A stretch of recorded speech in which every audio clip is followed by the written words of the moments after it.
Does God say things because they are good, or are things good because God says they are good? Oh, yeah, that's an interesting discussion that you can go to there. Is God bound by the good? Is the good some objective standard independent of God, or is it the creation of God's will? Well, my atheist friends have great fun with this dilemma, and to me it's a bit ridiculous because where you come to what do you call, not dilemma, what's the word in philosophy, where you come to a sort of a contradiction, there's a word for it, Dan. My old brains, sorry? Paradox? Yeah, paradox, yes. Philosophy is full of paradoxes. Logic is full of paradoxes. Now, does that say something about the universe, or does that say something about the human computer chip? And I would say it has a lot more to do with the human computer chip. Rationalists in particular seem to think that their reason is some godlike force that turns them into gods. Mm-hmm. Well, I always, bring up that point. We have a dog, fairly clever animal, do lots of things. I was told by a rationalist that a dog, a mature dog, is more intelligent than a 2-year-old child. And I thought that's completely bonkers. But anyway, comparing the intelligence and consciousness of a human compared to a dog, there's quite a gap. A human can comprehend what a stock exchange is, for example. These various complex structures, but universally, how much difference is there between the consciousness of a dog and that of a human? I would suggest on the universal scale, it's probably a very small space. And yet, these rationalists, they reach the human level of awareness and they think that they're gods. They can understand everything. Yes. Yeah, sure. Yes. Yes. Yeah, that's a core precept of the modern epoch, that we don't need nature and we don't need gods. We can just decide for ourselves what's right and wrong and what we're going to do. And well, that's turned out well so far, I got to say. There was a bit of a struggle over the Euphora dilemma. That question. I'll go over it again. Does God say things because they are good, or are things good because God says they are good? So if God gives you the command to murder 100 children, will you go and do it because it's suddenly been made good? And that was actually a factor in culture. The infamous cult of Baal Hamon, was it? Baal Amoth or something like that, demanded that, I'm not sure whether it was a male child or a female child, demanded the sacrifice of the firstborn. And this was thought to be a myth, but there's evidence it was actually going on. Carthage were worshippers of Baal, and the Romans were complaining most bitterly on their lack of humanity. The Romans are complaining about the lack and that of really humanity. tells you something. When the Romans think it's inhumane. Well, good to see you, Rick. I just want to say hello, Rick. Hi, good to see you. Good to see you too. Good to see everybody. I'll leave it to our professor, Rick. I'll leave the ball in your department now. What grand thoughts you have to tell us? You're our cheap professor. You're the professor we don't actually have to pay money for. And I'm always, that's that little bit of Anakazi DNA in me. I was thinking, yeah, this is cool.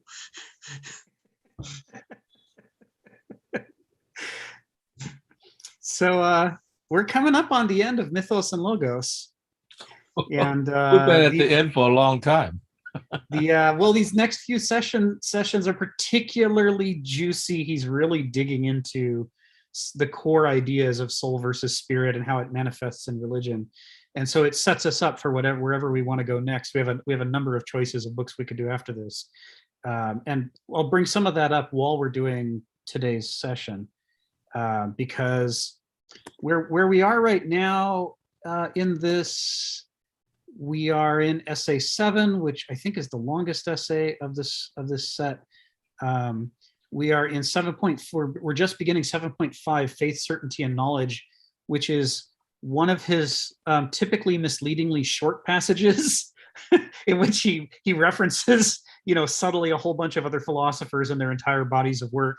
And then he really hits the gas pedal in 7.6, soul is not spirit, when he really lays out the distinctions between the douloi, the benousoi, and the aristoi, and the corresponding modes of thought, and then how they manifest in religion. There's Nietzsche in here, there's Kierkegaard in here, Luther and Augustine and others just all suddenly come to the party and have a big discussion of about 2,000 years of religious history as reflected through this existentialist philosophy. So we can work our way through this at whatever pace makes people comfortable. One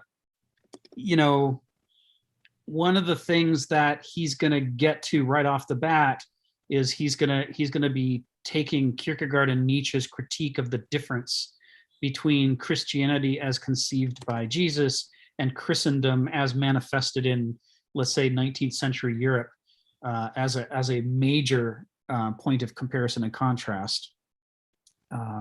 He does it subtly.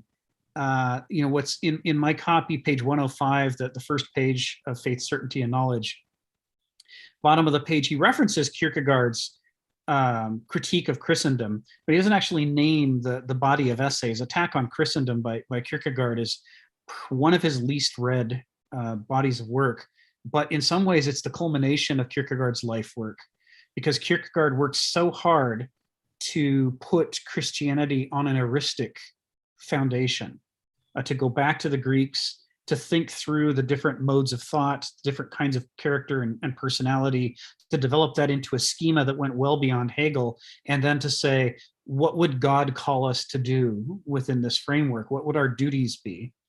And all of it oriented towards, from his perspective, making kind of a philosophically coherent understanding of Christianity. And the problem for him is that by the time he finished, he then looked around in Denmark at the way that Christianity was practiced and said, oh my God, this is not what's happening at all. We're doing the opposite of this. And then that's why the last things that he wrote in his life was that series of just slamming essays in which he critiqued hypocrisy. He critiqued people going through the forms of religion while not obeying the spirit at all, not embodying the spirit at all, not trying to be what Jesus called upon us to be. It's a remarkable series of essays. It's sort of unfortunate that it doesn't get as widely published and read, but it's built into this, what he's written here in 7.5. I mean, that's this opening paragraph he does here is really based on this idea. And anybody who's read Nietzsche is familiar with this kind of drill. What is the difference? And how does that manifest? And what does it mean about human nature and human character that we can receive such clear guidance that makes so much moral and generally axiological sense, and then tell everybody that that's what we're doing while we do precisely the opposite? It's incredibly revealing about human nature that that's a comfortable position for millions or billions of people to be in without feeling any cognitive dissonance about it. So with that, I'll just sort of kick off the discussion so we can talk about this. Well, the big question there is the appreciation of what truth is, which you have brought up before. And it's notable in our culture that there's a bit of a problem there. They're quite happy. We live in a culture which is quite happy to embrace the lie to get what it wants. We're practical. And practical means I just want to do what I want to do. Whatever helps me do what I want to do, that's practical, and therefore it's virtuous. And if what I want to do is, something good and nice for the world, well, that's great. But if what I want to do is, something horrific, well, pragmatism doesn't make the distinction. That would be a, unpragmatic thing to worry about. We'll just worry about how I can go about doing this horrible thing efficiently. And so we learn to make ourselves very comfortable with lies to ourselves, to others, compromises, compartmentalization, whatever mental tricks we have to play in order to justify the thing that we want to do. You're right on, Stephen. And that's a major theme throughout this book. Well, the Bush Jr. escapade in the Middle East is a great little example. Even Bush Sr.'s escapade in the Middle East, where the Iraqis were throwing the babies out of the humidity cribs or something like that. And I thought, you're embracing this story. The world, just tell us what we want to hear. We want to invade Iraq.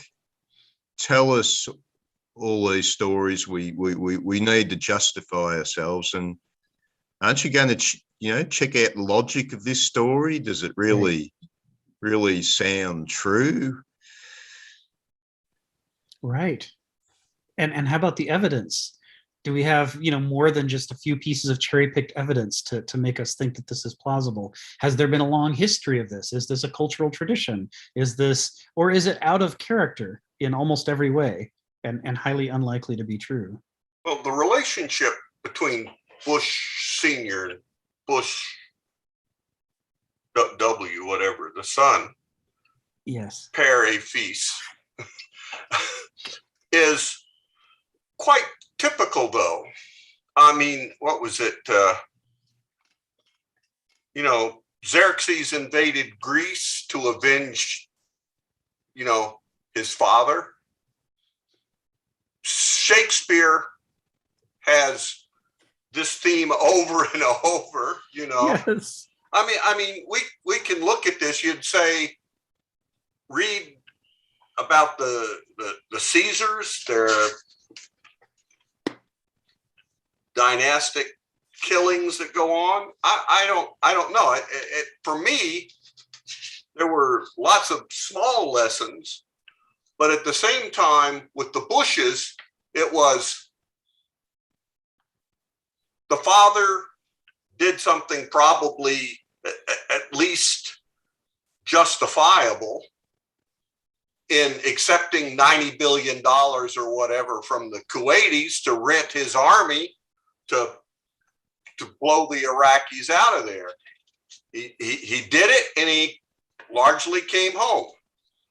But then one of the stories was that Saddam Hussein tried or was trying to assassinate the father. And the son says, okay, you're going to get to see our army a second time. But the son avenging some slight on the father is ancient. Yeah.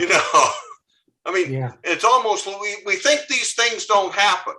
We think these, we read Shakespeare and we think, oh, well, they weren't really, Hamlet wasn't there trying to avenge his father, or anything, but people do these things. Mm-hmm. And people in power do them. And I sometimes just don't, I like to think, well, that was then, but we're all rational now. Right. So rational. Yeah, we're all rational. But no, we're still driven by the same passions, that we have been. I find it, it's kind of disheartening and fascinating. Because yes. Like you read, well, I don't want to say too much, but you would read Plutarch, The Lives of the 12 Caesars, or something like that, and you would think, boy, the killing that went on among the family to make sure it was, close rather than So did the Bushes get their ideas from reading Shakespeare?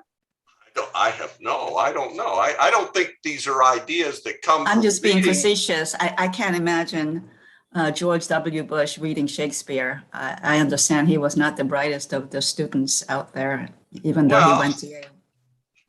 Well, I think that's true, but I think you don't have to read Shakespeare. Is that family has the same passions that Shakespeare captured in some things that are captured in many stories. Mhm. Yeah. You know, and you think, well, to go too far, you know, Livia killing everyone who's not a Claudian, so that the first Caesars all come from her family, even though they're not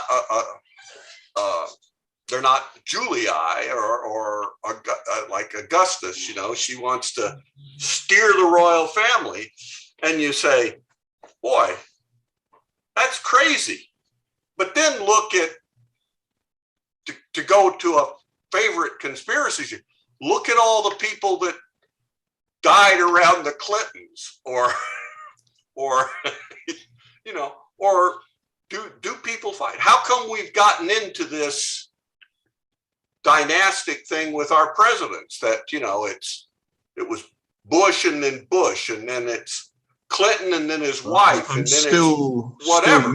still mystified by Whitewater.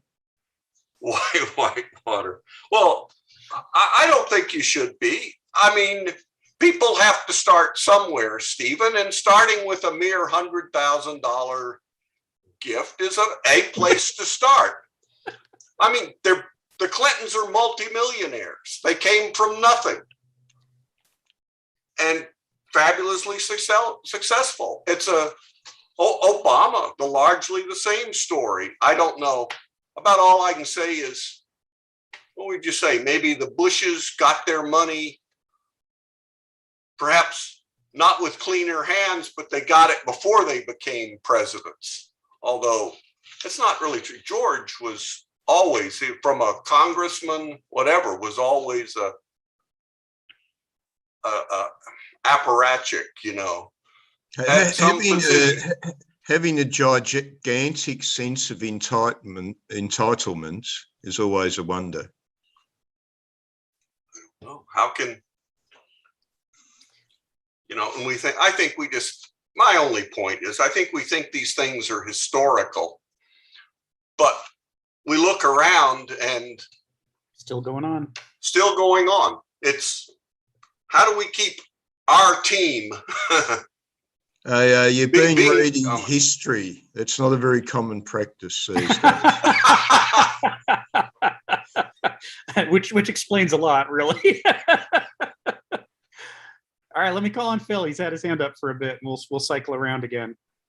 Go ahead, Phil. Yeah, it seems to me that you can't blame Christianity from trying to infuse a degree of Greek rationalism into its mystery religion, because otherwise you live in total mystery, and then in a sense you go back to Egypt. It's the same thing, you know, like the mystery of the gods, and therefore, you know, the pharaohs and all the upper class priests get their way. I mean, I think this thing goes all the way back to when mankind, in a broad sense, first split the stone. I mean, its relationship to technology is so fundamental, and in some ways more fundamental than the development of the brain, in a sense. And at the beginning, it seems reasonable because, you know, you're a poor, helpless being in a world of powerful beings, and you need to defend yourself. But as soon as you split the stone and you realize, oh, yeah, there are tools that could make you more powerful, then essentially, I suppose, you end up not only being defensive, but using it as an offensive thing, even against other people's, right? I mean, to the degree that it becomes a power of conquest. I think that once you realize that, then you have this whole system of attaining power in such a way. And we can't deny that the technologies have produced an incredible array of tools, and to a certain degree, at least what would appear to be advances of power. And I think the fault is with us is to what degree that we balance our use of power and relationship to the world. I mean, I think from the very beginning, we have misunderstood that. And they said, well, it's better to just advance than just stick to the whatever it is. I remember seeing, actually, I think it was the second program of Joseph Borowski's Descent of Man, when he talked about when mankind began to make things, you could shape the clay by just moving around the edges, and therefore a much more natural movement that's related to nature and related to your body.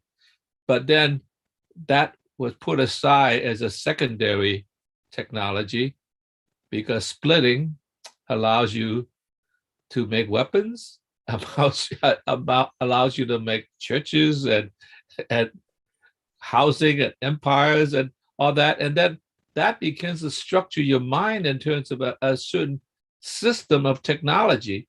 I mean, I think that the physical technology actually changed the mental structure of how to articulate things in an orderly way, so that in some sense it's clear and it's productive in a certain way. And so I think we have caught ourselves in our own trap that we can now, it's very difficult to get out of, because that reality is more real than reality. So you can't blame, in a sense. It's just that now we're beginning to somewhat, at least some people are beginning to realize that we are now caught in our own universe. And then we're not paying enough attention to what is outside of that universe. And, but on the other hand, you look at the dinosaurs. I mean, they were the all-powerful things. I mean, it almost require, I mean, if things went on as the way they are, the dinosaur would still be ruling the world. But suddenly, like an asteroid or whatever, volcanoes, suddenly disrupted. They say, wow, there's actually something more powerful than our own power. I think we are beginning to see that in the storms and whatever. And we're still hesitant to say, oh, no, that's not true. We'll get out of this through technology, all that. And to a certain degree, that probably is true. It would help. But I think we have to recognize that somehow we've tipped the scale too far. And, at least the dinosaur, they didn't have the brains to realize that, and when it came, it was like, well, it was always too late when it came. But we at least have some way of thinking, well, let's not get too late, let's begin to work on it. It's like, no, there's just too much of within us that wants power and the short-term gain. That's why we're not far-sighted enough, and also not unselfish enough to think about, I mean, our children, our grandchildren, and so forth, let alone other beings in the world. I mean,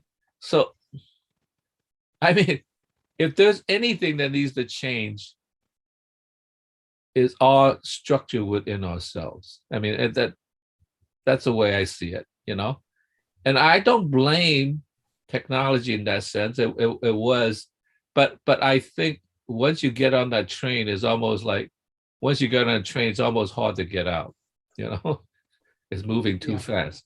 So that's the way I look at it. So I don't blame the Egyptians. I don't blame the Greeks. I don't blame the Chinese, but like somehow it's amounted to this point where it's hard to get off the train.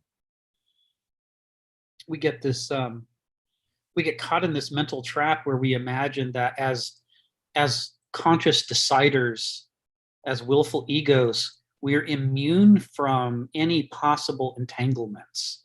And so we believe we can use a tool without being changed by the tool. Like on the one hand, we've all heard the man with the hammer metaphor, who starts to see every problem as a nail, but then we just turn around and do exactly that in our lives, blithely thinking that the things that we do won't change us, the tools we use won't change us, the facts that we accept into our head, we think of them as passive things that we use, and we don't think of them worming their way around inside of us while we're asleep, retooling us so that we become a better ecosystem for them. It's like the idea that we are not merely acting, protein, but we are also acted upon, pathein, by the things that we think we're in control of and in charge of is like as close as you can come to heresy or blasphemy for the modernist ethos of the liberated free ego, which thinks that it can do whatever it wants. And that very pair of terms is brought up by Kenneth Smith in this. On the next page on 106. Think of Star Trek, for instance, Spock and Captain Kirk, right? They've faced so many things that the odds were 1,000,000 to 1. They get out of it. And I keep wondering, like, how many 1,000,000 to 1 things could you get out of before it's like, no, yes. that's ridiculous, Like we like that we got out of it in terms of the story, but it's just like, it just seems like way beyond the pale, So. Yes. Yeah, so he talks in here about this tension between protein and pathein, and the way that the Greeks saw it as one of the core ways to understand the world and our interactions with it.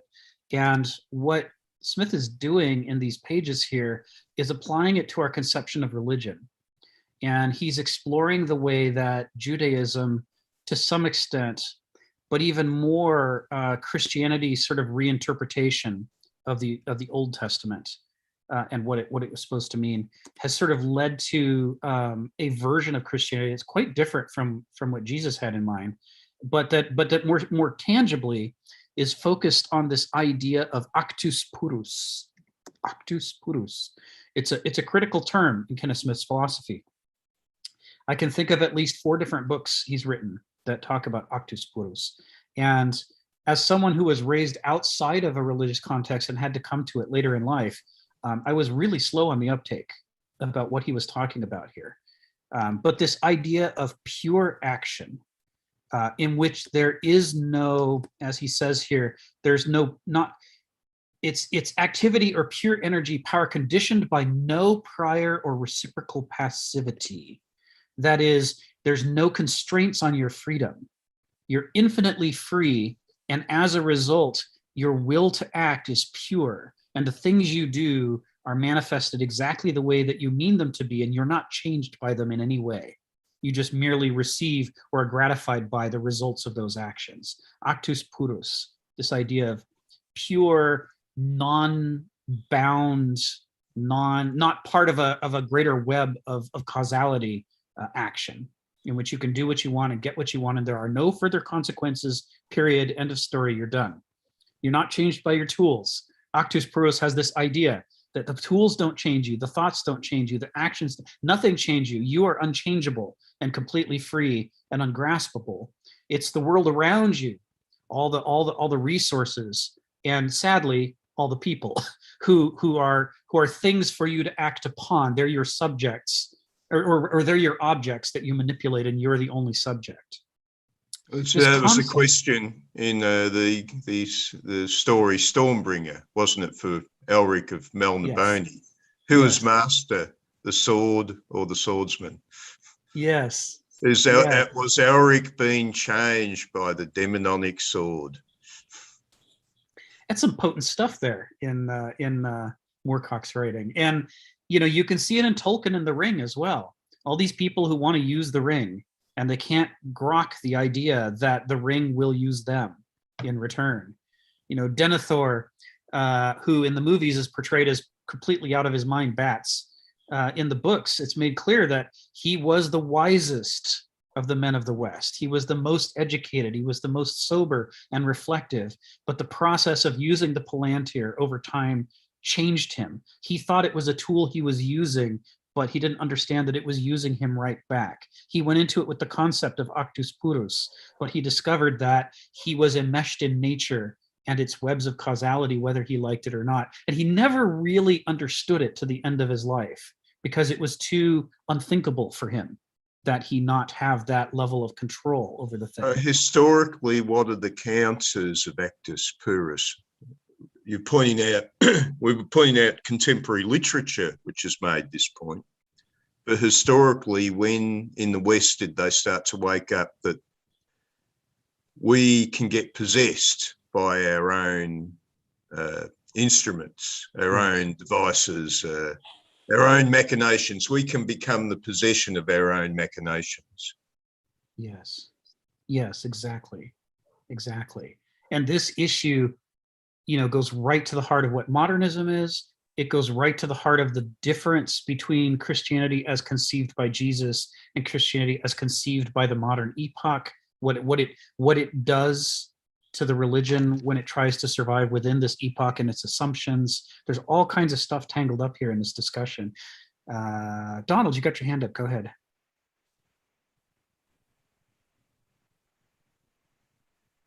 He says, "Where's my mute button?" Yeah, I'm looking for the mute button. I was pretty impressed by this protein pathane thing, and in the political realm, I think there is no finer statement of this principle than in Thucydides in the Peloponnesian War, in the Melian Decree, where Athens is trying to force the hand of this island city-state, Melos, to support Athens. They were really hoping to sit it out. And there's many translations of how the Athenians explain the situation to the Melians, but the one I like, and a lot of these are in Wikipedia, but the one I read long ago was, "The strong do what they can, the weak suffer what they must." To me, that's that. I think I know Kenneth is familiar with that statement. Oh yeah, but that the way this action and suffering, or by suffering, that is being on the receipt of action, pathing. It's not wailing and gnashing of teeth. It's being on the receiving end. I really like this. And of course, when we get to Christianity, but even when we get to spirit, I think we've moved beyond the Greeks here.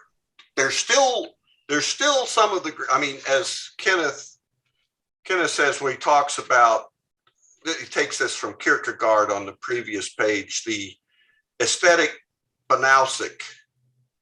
Banausik would be characterized as, we've made Christianity a tool. It's useful to be Christian.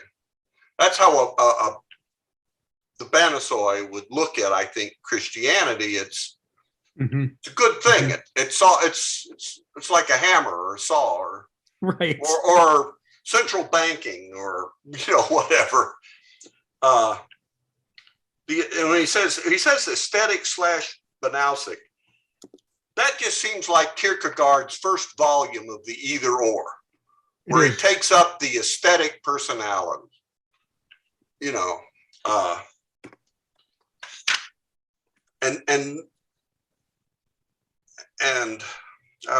But the Greeks, the Greek gods didn't create anything.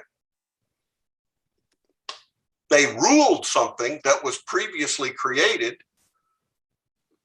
but they're not really an ethical center, because since they are immortal, there are no consequences for their actions. There's Mhm. there's nothing like in whatever. Anyway, Socrates, Plato, no Socrates. In the Timaeus, the creator of the world is described as the demiurge, Mhm. which is not even like a master craftsman.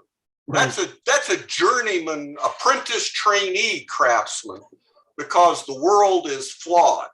And how can the world be flawed if some perfect craftsman or God made it? Well, it couldn't be. It was obviously made. This was a training exercise for an apprentice or something.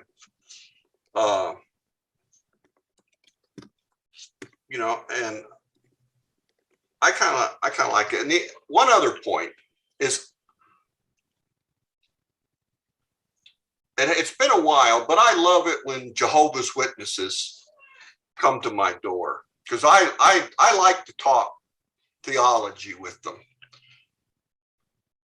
They are, at least claim, Christian, but the only book they ever read is Revelations. And I often say, do you guys ever read the Gospels and pay attention to the words that are typically printed in red, which are the words of Jesus? And they're like, no, what is that? We don't do that. And then there's this other half. We've talked about a little bit about the aesthetic Banausic, but there is the ethical Banausic, which is sort of the people, I think, ostensibly Christian, but more, they like the letters from Paul, the strict, the guy who kind of lays down the law, what you have to do, makes it easier on the Banasoid to get it right. They just have to follow the rules. But anyway, I've now hit that rambling point. But the other play in this, it seems to me, is that we come to this actus purus, and my Latin is something I've never studied, is not something like that the Greeks would have talked about, pure act. This is almost, we had to wait until there was a historical development, as you pointed out, to get to a concept like this. Although at the same time, it seems that Kenneth is saying, for an Aristos to act aristocratic, he has to somehow get to this level where he's not bound by those. He still has within him the slavish impulses and the Banausic impulses, but he's gone on, as you would say, following Hegel, to Vernunft, and he's freed himself to act and to some extent purely, to have some kind of free will. Excuse me, I'll just butt in. Could I have those two words? You can have as many as you want. I'll go on mute. Praedos and pathos. So sorry. Protein and pathane. Yeah, let me put those in. Yeah. If I could have them, thank you.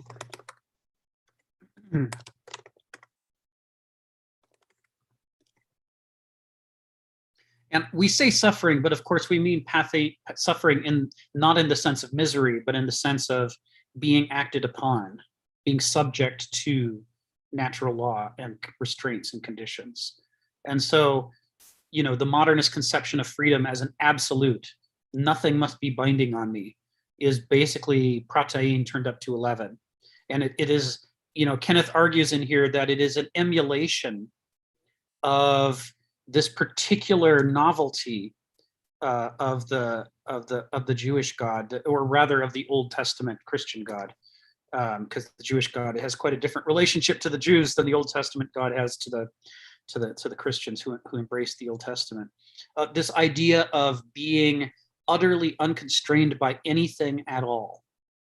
And an example of that on page 106 is where after setting up the protein, pathane, acting and suffering contrast, he then says, and this is, I think, one of the kind of core insights.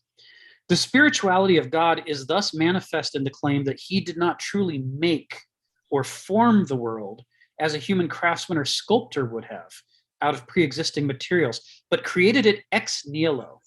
Before his act, there was utterly nugatory nothing, the void.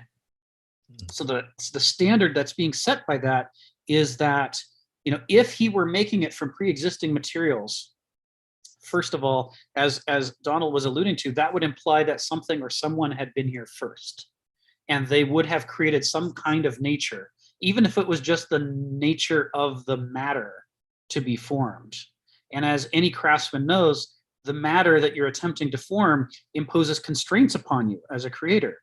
If you don't understand the difference between, cedar and maple, when you set down to do woodworking, you're going to screw it up badly. You have to be, to master it, you have to be mastered by it. There's a back and forth relationship of protein and pathane when it comes to mastery of woodworking. And the conception of God that the authors of the first 5 books of the Old Testament had in mind, they didn't want that constraint. And so they created a radically novel thing in the world, the concept of a God of nothingness who came from a void and exploded reality into existence through sheer perfect actus purus alone, nothing but will and design, with no constraints, no nature, no law. And this is remarkable because it's not just the Greeks, but pretty much, everywhere you look at traditional religions, you'll find that the deities are part of the world.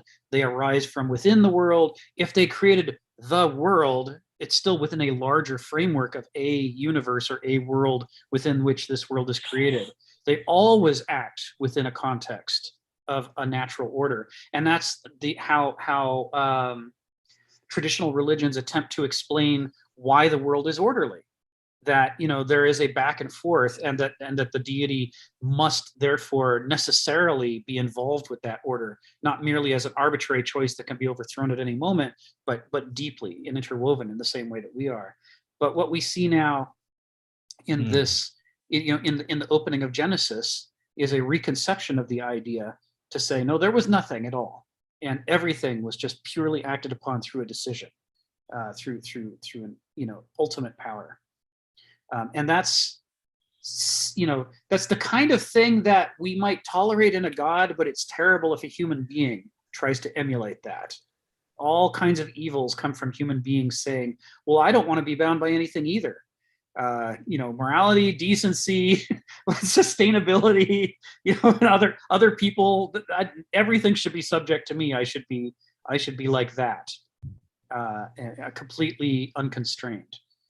And there is a strong element of that in the foundational structure and philosophy of modernism that Kenneth Smith remarks upon often, that Nietzsche has remarked upon often, Kierkegaard and others have remarked upon it, a dangerous embrace of the void and of nihilism that's sort of lying underneath this idea of wanting to be 100% absolutely free.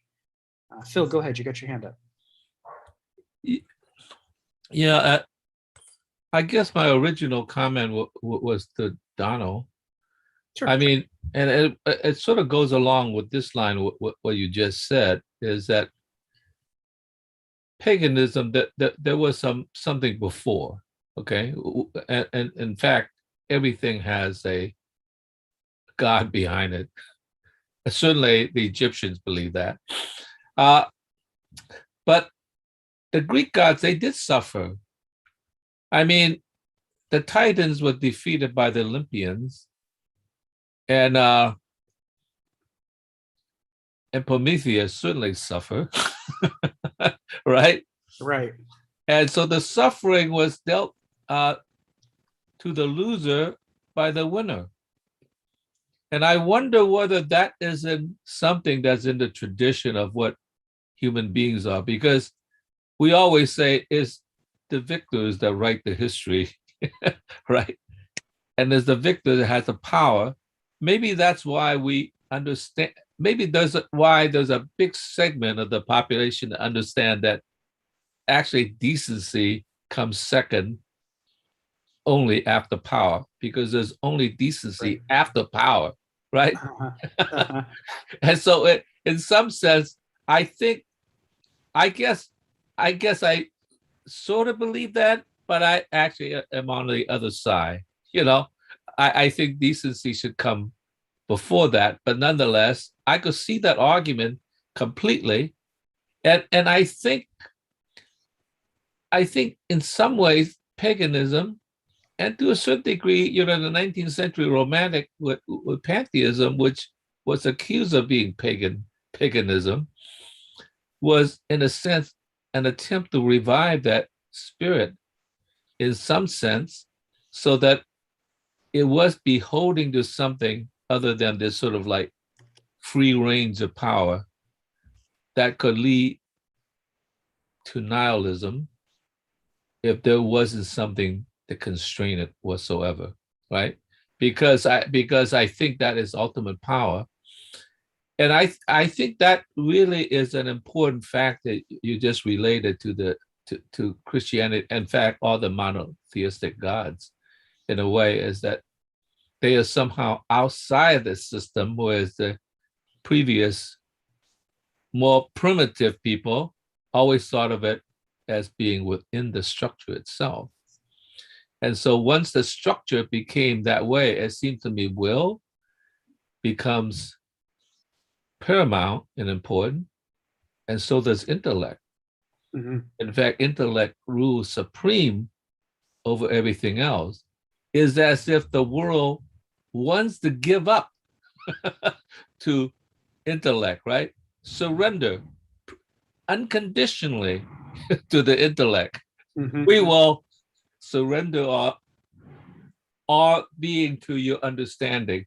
I mean, that seems pathetic. I mean, I just don't think that's true.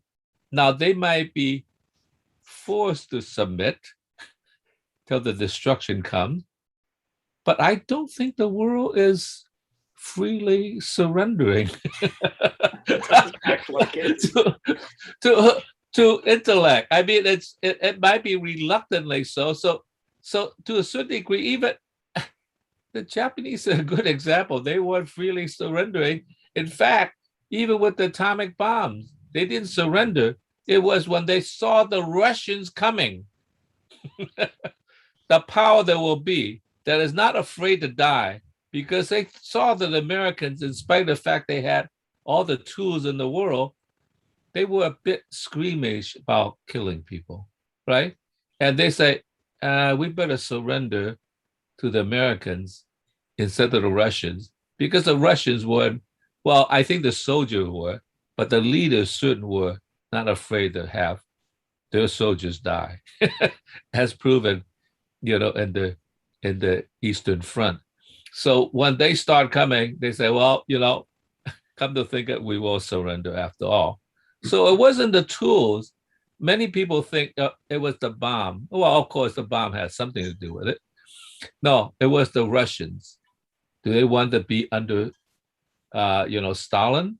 Do they want to be under? Well, it wasn't Roosevelt by that time, even MacArthur. So I think that is a very tenuous balance. Is like, we should at least have a negotiated settlement with nature, Mm-hmm. rather than just merely, an absolute unconditional surrender. That's it. Yeah. There's a be careful what you ask for thing that happens with Actus Purus and the idea of infinitely free spirit, the ability to do what you want. And it goes back to Heraclitus, be careful what you wish for, right? It wouldn't be better for people if they got what they wanted. So, when you don't have a lot of power in the world, when lions and leopards and tigers are stronger than you are, and you're tired of having your children being eaten, out in the forest, you could really long for infinite power to make things right and to prevent bad things from happening. But of course, what Heraclitus says is that it would not be better for people to get exactly what they want, because we don't want the right things. The things that we want will actually cause us trouble. And so here we are at another end of history where, we've got this, we've gone far beyond splitting the rock. Now we split the atom. We have the biggest stick that we can hit the other monkeys with. And we think, well, this must be paradise. Now everybody will do exactly what we want because nobody's stick is bigger than our stick. But of course, the problem is, what are the consequences of being in command, of being in charge? Has everything turned out beautifully? Is everything richer? Is the topsoil more fertile? Is the water cleaner? Is the air cleaner? Are we living happier lives? Or are we finding out that the main problems in our lives today are no longer lions and tigers and leopards? The main problems in our lives are the consequences of our own choices coming back to haunt us as the biggest demons we face. And that we are able to create, now that we have all the power we want, infinite amounts of power allow us to create infinite problems that we're not prepared to deal with, that we don't infinitely understand. This takes us back to Hannah Arendt's line. As moderns, part of what defines us is that we've reached a stage in history where we are able to and regularly do things that we nevertheless can't express in words or thoughts, so that it's not possible for us to understand the consequences of our actions. We don't actually understand what we're doing. What we're doing is too big to be understandable now. It's the Faustian dilemma. Right. And it's part of why Kenneth Smith loves to go back to Faust over and over and over. He's like, part of what makes that a masterpiece is that Goethe did such a brilliant job of exploring the core longing of modernism and what would the consequences be. Can modernism live up to the promise that it makes when it says, hand me this power and only good things will come? But do they? No, of course not. That's not how it turns out, because as mortals, we're tragic figures. But James, go ahead. You got your hand up. Yeah, thanks. I was thinking maybe what was Nietzsche's declaring the death of God, wasn't that that stage set by Spinoza, who had this different vision of what God is, and actually God is nature. And so it's not this omniscient being that we imagine or anthropomorphize, but that's something that's just a substance of nature. Right. And that of course threatened the the established religious order. But those two ideas, let's explore those a little bit. So on the one hand, you've got Nietzsche saying modern Christendom has killed its own conception of God. His idea of the sacred is far too deep to think that people can off the sacred. Anyone who's read enough Nietzsche will see immediately that a vitalist like him doesn't think that nature is so easily overturned. But rather, he's saying that the very people who claim to be doing God's will are the ones least following what Jesus asked them to do. And that's the same complaint Kierkegaard would have. Is there's this way in which we become hypocrites. And he's trying to skewer that, but the response is not what we would like to see. It's not people going, well, there is a certain amount of hypocrisy and we should do something about that. Instead, it's Nietzsche's trying to kill God. Nietzsche's a bad man who hates God, right? That's the response. The level of childishness in the response is actually stunning, because if you read even one or two sentences on either side of the famous, God is dead quote, you can see what he's talking about. It doesn't, but you have to take it completely out of context and choose to turn it into Nietzsche's the enemy of religion and the enemy of God, and we hate him. So there's this way in which we sort of, shy away from acknowledging or accepting the criticism that's going on. The other place that this comes up that's really interesting, when we're talking about conceptions of God from the Torah, is comparing and contrasting Jewish relationships with God to Christian relationships with the Old Testament God. Because, Christians like to use this phrase Judeo-Christian as though, of course, the Jews think the same thing we do, we just extended them. That's the orthodoxy. But Jews would not agree with that, because Jews' relationships with God is argumentative, right? It's a dialogue, it's a debate, it's back and forth, it's wrestling. You don't just submit because God is the Father of all things and is all powerful and The does whatever Fiddler he on the wants. Roof. Yeah, right. Yeah, Fiddler on the Roof is a great example. I mean, it's easy to watch it and not understand that what's being seen here is not just a mere eccentricity of culture, but goes right to the heart of the theology, which is that, yeah, you're supposed to have a dialogue with God. You're supposed to argue with God. You're supposed to explore your ideas and how you think the world works and contrast them with what you think God wants of you. And somewhere in that journey of wrestling and struggling and exploring, you will you'll get closer to, the sacred than you would if you either just turned away from it or just adopted it. And so, what all these passages in the Old Testament mean to a Jew is very different from what they mean to, especially a modernist Christian who is interpreting it all, kind of retroactively as a setup, as preparation for the New Testament. And in that Jewish conception, there's more room for the idea that God's relationship to nature and to other people is more complicated than that of an absolute despot.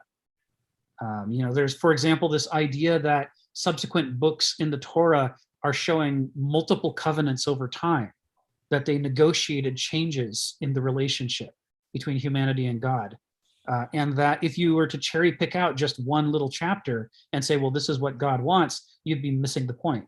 The point is the ongoing shifting relationship and the balance and the responsibility we have to think through what's right and wrong, what's sacred, what's true, and so forth. So again, a totally different relationship. You can read the same text and come out different ways. And what it underscores is the awesome power of interpretation that the human mind has to be able to look at exactly the same thing and come away with, in some ways, opposite meanings, just like we do when we look at reality. Yeah, I put in the link, 4 reasons why Nietzsche thought Christianity had some advantages. Very interesting meditation. Oh, thank you. That's perfect. I'm looking forward to reading that. All right, was it Phil or Donald next? I forget. Donald's next. Okay, so Donald, go ahead.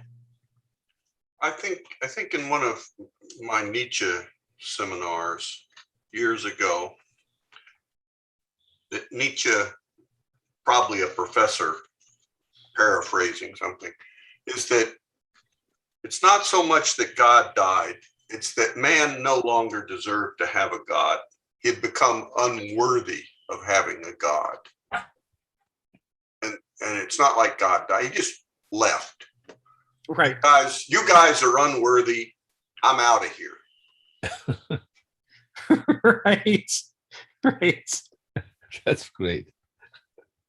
Yes, and expanding on that, part of what we're going to explore in this series of chapters here is, Kenneth Smith synthesizes that, and Kierkegaard and Hegel and others, and argues that part of what Nietzsche means by that, that's a little harder to see at first, is the reason that we don't deserve God is that we've made our minds unfit to even recognize the existence of anything sacred or binding over us. Because as moderns, we want to remake ourselves in what we imagine to be the image of God. And of course, it's not the image of God, it's the image of the God as we see God. And what we see is infinite perfect freedom and willfulness. And we say, well, that's the part of God that we want to be as moderns. The preamble to the American Constitution. Yes. Pursuit of happiness. Pursuit of all the worldly pleasures. Yes. The unrestrained desire. Life, liberty, and the pursuit of happiness. That liberty, what do we mean by liberty? Well, it sounds like we mean not being enslaved, except of course that can't be right considering who wrote it. So what are we really talking about? That is an unexamined but deeply potent allusion to the desire of all moderns to follow Faust's example and try to be infinitely free. Complete liberty. So yeah, if this is just a big powder keg of ideas. Phil, go ahead. Yeah, I want to ask, since I'm certainly not an expert of Judaism, uh, about this dialogue between the Torah and the Talmud. I wonder whether that was the result of and I don't mean this in a pejorative way, a culture of losers in this sense. In other words, they were always dominated by the Babylonians, by the Egyptians, and then, of course, later on by the Romans who split them up. And so, therefore, they were always in a position of, let's say, negotiating as best they could in a position of powerlessness. Yes. In general, okay, there was a short period when they were dominant. And I wonder what Judaism would have become if they were a dominant culture throughout history. Right. And I wonder whether that itself is not a plea of losers in a broad sense, not any individual, in a broad sense, to try to fit in as best they could in a situation in which they were always subjugated to a certain degree. And I wonder whether that possibility of being losers is allow for us to be a little bit more nuanced in our understanding of the world. Because if you're always a winner, right, why should you stop winning? I mean, Right. come Right. on. I mean, that's ridiculous. You want me to be now like honorable and all that kind of stuff? I got all the good stuff. Yeah. So I wonder if humility doesn't come with, in a sense, at least if not an external source, an internal source of understanding that you are perfectly always in a vulnerable position. And you Yes. need to position yourself in a situation that there's at least negotiated leeway out of that position. Otherwise, you will become pure slaves. And so I question, the quote humanity that you give to the Jews. And once again, I'm not saying this in a pejorative way, but I wonder whether that isn't part of the equation that is necessary for dominant cultures to experience subjugation to a certain degree, Yes. to understand what it means to be subjugated. Yes. Yeah. You need a certain amount of defeat and shame in order to understand the limits of ego. It's one of the reasons why it's one of the things that, for example, distinguishes long experienced nurses and doctors from people who are just at the beginning of their career, after a series of wins. You need to understand how dangerous the consequences of your own actions can be. And for most of us, the ego is so intoxicating that the only way to figure that out is by blundering in some spectacular way you can't cover up, so that it becomes part of your identity and you have to carry it with you thereafter. Now, I'm struck by a couple of examples here. I was in high school when I was first taught the idea of the difference between national cultures as America seeing itself as marching from one great victory to another, and whereas in Germany they had this model of their own history as one series of catastrophic blunders after another, and that it really affected the way the two countries looked back at the Holocaust, because the Germans made it an issue of national pride that we were going to be ashamed of that. It got written into the law that you're not allowed to pretend that wasn't a horrible catastrophe. You're not, people who speak openly in favor of that stuff get shut down real fast in Germany, because Germany was ready to acknowledge yet another in a long series of horrific blunders. We're going to embrace the fact that we screwed up big time, and we're going to acknowledge it. Whereas we kind of didn't want to learn any of those lessons from the Holocaust. All the stuff about just following orders is not an excuse. We did not retailor fundamentally a lot of our institutions to protect ourselves against people following orders and doing terrible things. Because we said, well, no, we won, so we're done. That's all we need to learn. What we learned is, we're winners and we won. And those were bad guys and we beat them, so we're the good guys. Ergo, why worry about going through the effort of retailoring anything when, we're already winners? By contrast, the other contrast I wanted to look at was the Navajo creation myth. Dine Bahane, and I'm going to put a link here in the chat because it's fascinating. It reminds me more of the German approach. The origin story of the Navajos is that this is the fourth world, and that the people who would someday become the Navajos started out, far away, and they screwed up big time in their first homeland.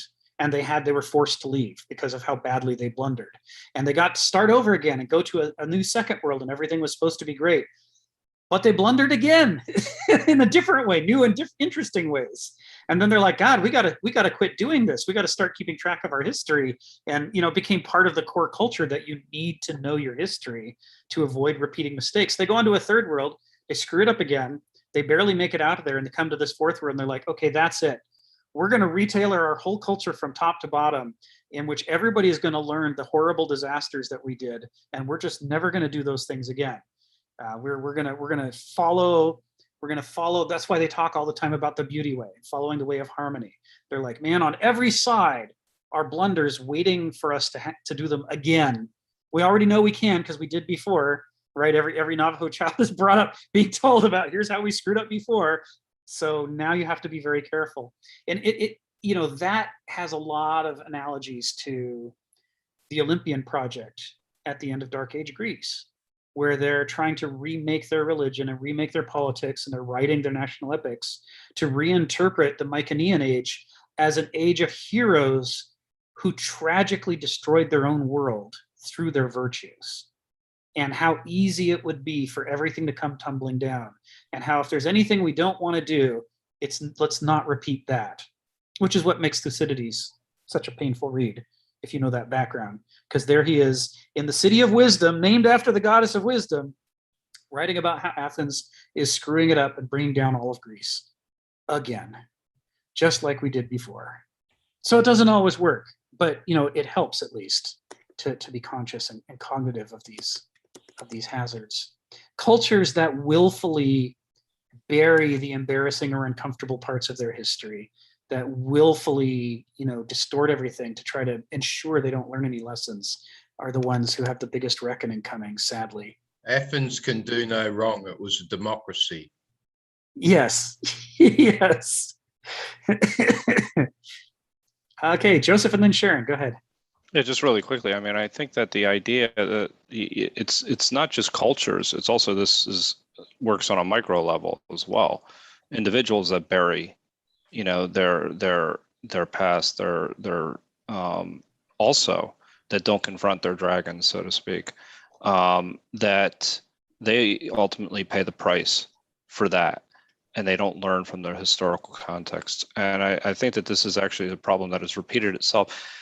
It's interesting, though, when we think about this in terms of America, though, because it's such a young nation, relatively speaking, we really don't know what catastrophic failure looks like yet.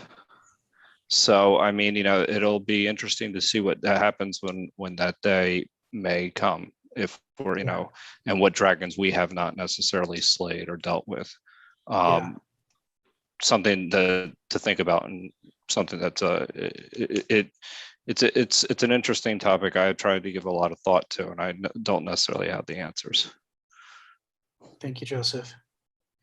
Sharon, go ahead.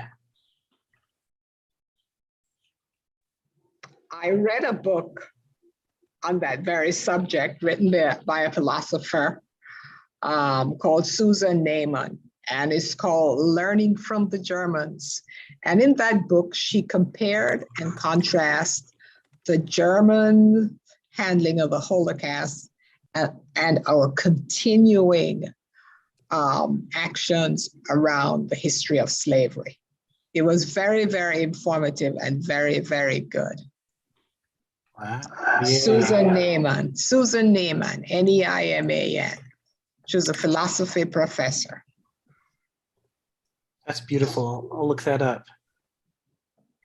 I'm very interested in that subject matter. I mean, I feel like it is one of the great axiological minds that we can investigate to learn more. And I feel like, especially in this country, there's so much. The simple thing, the big controversy we're having as to whether what we should do with these monuments of the heroes of the Civil War. Right. Germany has none of that. Right. All of that has been removed. But we continue to have this dialogue because we're not quite sure yet, was the war about slavery or who won it? And at the foundation of all of that is race. And until we can make, just as you were saying, and until we can openly and honestly address our issues, we are destined to just keep repeating them. That's why we have so many Black men being killed by police, because at the time, the police force was established to capture the slaves. That's Right. still the perception.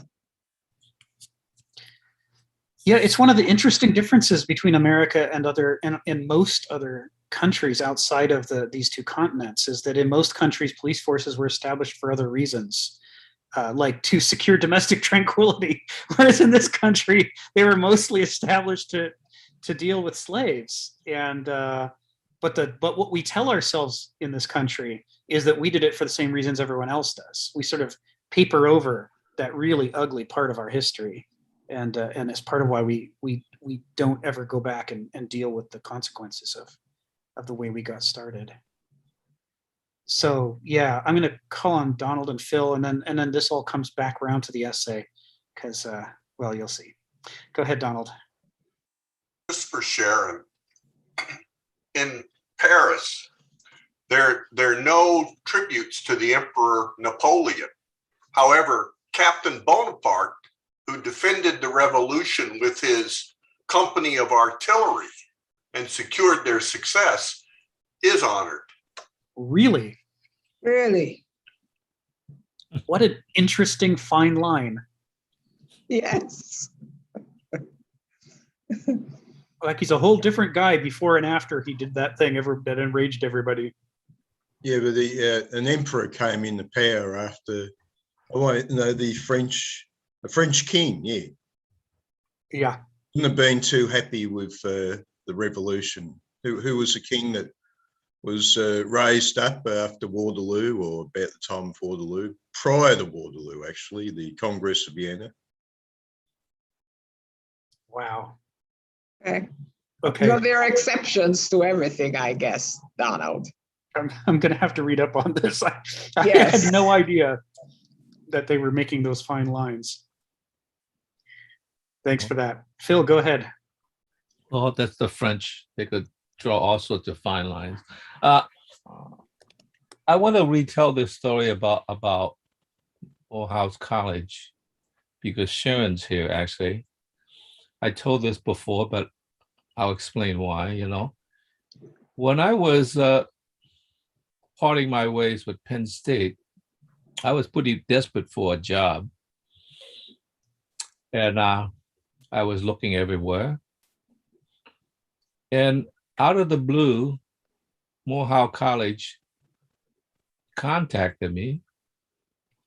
I'm not a particularly well-known artist, although I think myself is a very good artist, but I wonder why they call. And they asked me to apply for the job opening that they had. Right.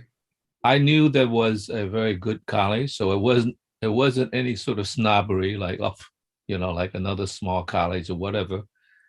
I knew that's where Dr. Martin Luther King went. And Spike Lee. And Spike Lee, okay. And so it was something that, at least on the level of like how good the university was, that was something that would be appealing, particularly when I'm looking for a job. But I finally decided against going there, and I'll confess with two reasons. One, I felt that I would be probably culturally uncomfortable because I did not understand the Black culture well enough. to probably fit in nicely. But the other reason was I finally decided not to apply was because I was concerned because I was, even though I'm Chinese, I'm really, most of my own cultural adherence is really in relation to the Western civilization and American, particularly American art. And I did not want to go somewhere where I did not understand the culture and did not fit. And sort of unconsciously impart a kind of neo-colonialism to that situation. So my thought was, the first of all is like, if you're going to help, you have to understand things better than just like, oh, I just want to help, because there are so many unwritten things about it. And the first rule you should have is to do no harm. And I was concerned about the fact that I might unintentionally harm a culture. And if I did felt that I understood it better than I did at that time, I certainly would have taken up that offer. And so I think there was not, it was a kind of consciousness I learned, when I was at Berkeley and I saw how devastated the American Indians were, when they had to come back to the Museum of Anthropology to learn basket weaving from anthropologists, because there was no one else left in their culture that even understood how to make baskets, which was once their forte. So I think we have to be cautious about how we also deal with otherness, as well as the fact is it merely needs to be open to the other voices. So I think maybe that was a fault on my part, because I was unsure myself, but so therefore I hesitated and decided not to, and it was very difficult to find a job after that. So so the reason was certainly not a personal reason in terms of what I needed to have, but my consciousness about the most important thing is not to do harm. Because I lived in Berkeley. I grew up right next to Oakland, where the Black Panthers were, and I was always curious why there was not more fusion between the Black Panthers and the Berkeley students in their protests. And so there was a dissonance that I lived right next door to a culture that was right there. And I actually admire the Black Panthers, but I was always confused why there was very few Black students at Berkeley. There was already very few Black students, but very few, even fewer Black students that participated in the student movement. So I just want to point out that you have to look at your own limitations as well. Sure. May I respond to that? Yeah, go ahead, Sure. Sharon.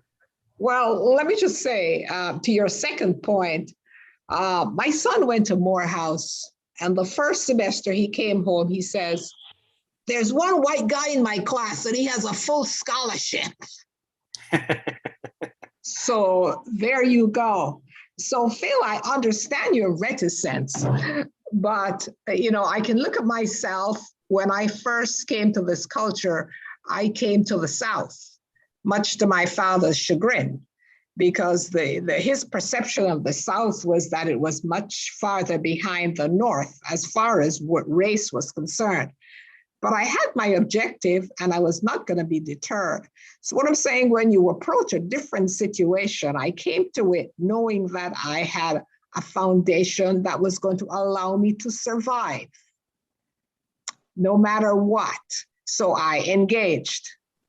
So your reluctance to engage probably just depends on where your for want of a better word, spiritual, emotional evolution was at that time.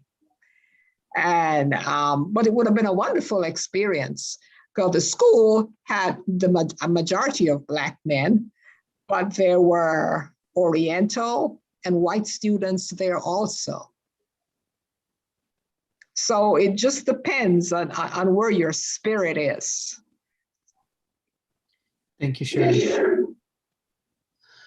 So, this this section 7.5, we're most of the way through an initial pass on it. As we look at it, there's a couple of things I want to draw us back to before we move on. And one of them is, what he's setting up in the opening paragraph is this idea that it's a rejection of nominalism, the idea that things are what you call them. Just because you call something doesn't make it that thing. And so he's arguing that modern Christianity can't be the religion of Jesus because Jesus lived in a particular time and place that was 2 epochs removed from us, in which nature was held up as dominant and God was within nature and man was under God. And we're in, if anything, the inverted framework in which we think man is the top of everything. Our ego and our capacity to decide is in charge of everything, and that we can pick and choose how much of nature we choose to let into our own lives, and we can pick and choose how much of God or which version of God to let into our lives. It's the ego is basically deified, and nature and God have been reduced to commodities that we pick and choose from as we see fit. And what he argues is that in such a hyper Apollonian, hyper rational, hyper conscious, hyper egotistical epoch, it's not possible to understand the framework that Jesus was working from, because he was working from the ancient framework. Every criticism he had, every admonition he had, everything he said was pitched to the audience of his time for them to understand what he was trying to say. And we read those words and they weren't meant for us.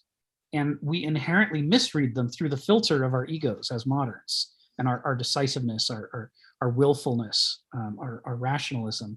And it causes us to come up with a different message, and in some cases, the opposite message of what Jesus intended. And so he uses the metaphor of, he says, Christians have so thoroughly lost all footing in their primal culture, where they started from, that they can't even recognize when it has been displaced wholesale by a species of worldliness, egocentric imperatives and relations, like a mockingbird that has laid its eggs in the nest of another species and cast all their eggs out for predators below. This concept of that he's trying to talk about here, he goes into in a lot more detail in another one of his books, which is one of our possible follow-up candidates. That book is Millennia and Microcosm. And in that book, which has 3 sections, he goes through the ancient epoch, the medieval epoch, and the modern epoch, comparing and contrasting to see how did they derive meaning, how did they interpret the world differently, what did they do differently about human character types and ways of thinking, how did they fit in social relationships in those contexts. It's really part of his, he doesn't have a system because he's an existentialist, but if you were going to try to make there be a Smithian system, you'd say Millennium and Microcosm is, one of the kind of 3 legs of the stool, if you will, that holds it all up. So in that book, he's got a chapter, the opening chapter for his section on the medieval epoch, on medieval civilization, which he calls the regime of spirit. The opening chapter is called New Wine in Old Wineskins, which is another metaphor instead of the cuckoo's nest for what he's talking about when he says, we can call it Christianity, but it's another religion entirely. And it's like a grandchild of Christianity, where the child was displaced into an entirely different world, a medieval epoch that was alien to the ancient epoch. And then the grandchild was displaced from that world into yet another, a third world, the modernist world, which is all about rational will as the king of all things and resting atop an abyss of nihilism. And it's like how you read Jesus's words, how you read the Gospels, how you read Paul changes completely from each of those 3 perspectives. And that sort of sets up the discussion he's trying to have here. Sharon and then Phil. Go ahead, Sharon.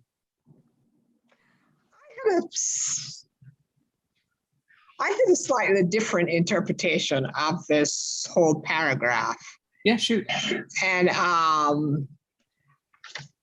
think he initially started out talking about the different perceptions and different and confusing perceptions of the Christian faith. And Yes. then he kind of narrowed it into the spirit. And if you read Paul's book, Christianity really is about the fruits of the spirit, which is love, joy, peace, patience, kindness, trustworthiness, etc. Yes. And then I focused on what I thought was probably the central feature of this this paragraph here, where he said in the very last paragraph, we should not feel or suffer or form our attitudes from the goal of worldly forces, like a brute or a slave or a child. Yes. Spirit is the dignity and the duty of self-formation, self-composition. Yes. And I think that's our charge, and I think that's very, very powerful. And I, as I said, I'm not a student of philosophy, but I think that's part of the controversy and the churn of figuring out what spirit is. Yes, I agree completely. I mean, what you're highlighting is the pivot point that sets up section 7.6, where he compares and contrasts soul and spirit, and he also contrasts it with ego in 7.6, and really makes the core argument that what we might think of what we call Christianity as though it were a single thing is at least three different religions: a religion of the soul, a religion of the spirit, and a religion of the ego, that are all struggling with each other for who is to be, what is Christianity to be, which of them is going to be allowed to exist, and how are they going to relate to one another. It's potent stuff. So thank you for calling that out, Sharon. That's definitely where this goes. Phil and then Stephen, I think. And then Yeah, I have a question about this that I never been able to figure out, about a myth that was the creation of man, and when did it appear, and who told it, at what period it was told. Man created God, and I mean, God created man. Got that wrong. Actually, I got it right, but that's wrong, the way it's told. And he gave man the power of free will. I've always thought of the angels as the higher form, because it was, I guess, the messenger of God. But Lucifer apparently was very envious, and that's why he rejected, and fought against God, because why should he bow down to man who is obviously inferior? And I guess God informed him, because he has free will, and therefore I hold him dearer to me than the angels, because he is in some way a reflection of Jesus. And so I wonder, like, when did that prop up that the free will was the essential part of man, that was more essential than, in a sense, obeying God, because he has the ability to disobey God because he is free. So could you tell me when did that myth came up? I'm sure it wasn't an original myth, but it popped up somewhere along the line. And that's why mankind is so privileged, because we do have free will. And if you understand that myth and accept that myth, then it does seem that free will is the most important thing in mankind, perhaps even more than virtue, because certainly the angels are, by and large, much more virtuous than we are. So could somebody explain to me when that came up? Because I just do not believe that that was the original story. It came up somewhere. Well, it emerged gradually over time in fits and starts. So on the one hand, you can see traces of it in Genesis with the issue of man disobeying God. But on the other hand, it's a mistake to read the author of Genesis or the author of the New Testament as meaning free will in human beings the same way that we do today. Because an enormous amount of this, I don't know if you've ever read Harold Bloom's writings about English literature, but he talks about Milton and Milton's portrayal of Lucifer in Paradise Lost as I can't remember the exact words he uses, but he uses the equivalent of a synonym for loony.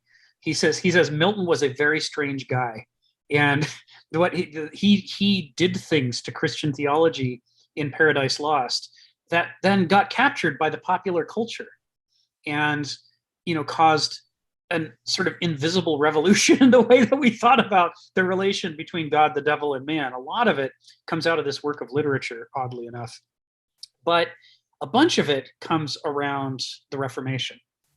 If you read Luther, if you read Calvin, if you read Huss, if you read a lot of these people who are breaking away from the Catholic Church, they by saying it is not through faith and good works, but by faith alone that man is saved, that really shifted the balance from axiology to will, to the will to believe or not believe. And it also then sort of raised the stakes to apocalyptic dimensions. And therefore, you had to explain free will as being this enormously powerful thing that could make people choose eternal devastation. It had to be so strong that people would, willfully decide to be tortured for all eternity rather than do the right thing. It sort of inflated around the time of the Reformation. It had always been there at different levels and to different degrees. Paul will talk about this stuff, but I think that's corresponding with the birth of the modern era. You just see an enormous emphasis on the choice, on the decision, on faith, on and an enormous de-emphasis on being a good person and doing good things. It starts to become a salvation, a more purely oriented salvation theology. And of course, this isn't to say by any means that modernist Christianity is monolithic, because if anything, in the modern era, people take it all kinds of different directions. There could be in the world, isolated from the modern economy, there could be people who have somehow found their way back to Jesus's original intentions, even. I mean, who knows? It's gone every which way. But certainly the dominant economy rewards certain things and punishes other things. And so it causes certain tendencies. I don't know if that answers your question. I don't know if anybody really can have the answer, but you can see the tracks going all the way back, but you see these periods of change when it grows abruptly. Stephen and then Joseph. Yeah, I was going to say, in my explorations of history and cultures and how they behave, we automatically get this picture that the different types of human beings, the different cultures, are all very different models. But I looked very carefully, and when it comes down to the base level of what a human being is, the base drives, the human all too human, yes, it's true, they are very much the same machine. But watch out at the level of the spirit. Mm-hmm. These different cultures have different spirits. Right. And they are very different. How different is Christianity from Islam? People say, oh, how wonderful. Christianity is the ultimate ideal of, the world, the truth, everything, and everyone should follow it. And, Christian Europe can't be wrong. Then there's Islam, another part of the world. They're following a different program. Then there's another part of the world. They've got a different program going. So on the spiritual level, on the level of ideals,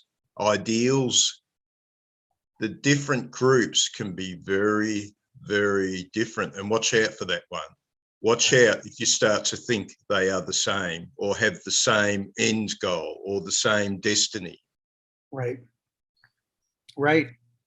This is what Hegel and Smith and others are arguing, is that these different epochs in our history, it's not just primitive versions of ourselves, the way that modernism teaches, that they are radically different conceptions of the world and human character and right and wrong and you name it. And even if you can find a compact way to say the differences in the core principles, the way that those different priorities act out and manifest in the creation of culture and personality and history are just unbelievably alien perspectives. It's like three people can drive the same car, and one of them, is always on the brake and afraid to hit the accelerator. They're going to drive completely differently than the person who's always on the accelerator and refuses to hit the brake. It's like a completely different vehicle with completely different consequences, even though it's the same machine. It's the same with in a non-mechanical but organic form. It's the same with the structure of human character, that we may be working off the same basal metabolism of the mind, but where we put our priorities manifests in radically different forms of kind of human culture and personality and different consequences. So thank you for emphasizing that, Stephen. Joseph, go ahead. So I guess it's a question about Kenneth and his goal in this section is he trying to do the same thing that Kierkegaard is doing in the sense of trying to get the Christians out of Christendom? Essentially, how we view the idea of knowledge in general. So, and he talks about it in one section. I should have it up. Where the Christians have bought things wholesale. I forget exactly. We find that phrase again. The Christians have so thoroughly lost all footing in their primal culture that they can't even recognize when it has been displaced wholesale by the species of worldliness, egocentric imperatives, and relations. Right. Like a mockingbird that has laid its eggs in the nest of another species and cast all their eggs out for predators below. So essentially what he's trying to, and I'm trying to get the overall strategy, like what is his goal here is that he's trying to essentially get Christians to understand what Christianity has become versus what it actually was intended for, and how essentially that most Christians are buying things wholesale and just essentially giving up their buying into Christendom, not necessarily Christianity per se. Is that his, I don't know if that's his goal, but is that what he's trying to explain to us here? It's in the neighborhood.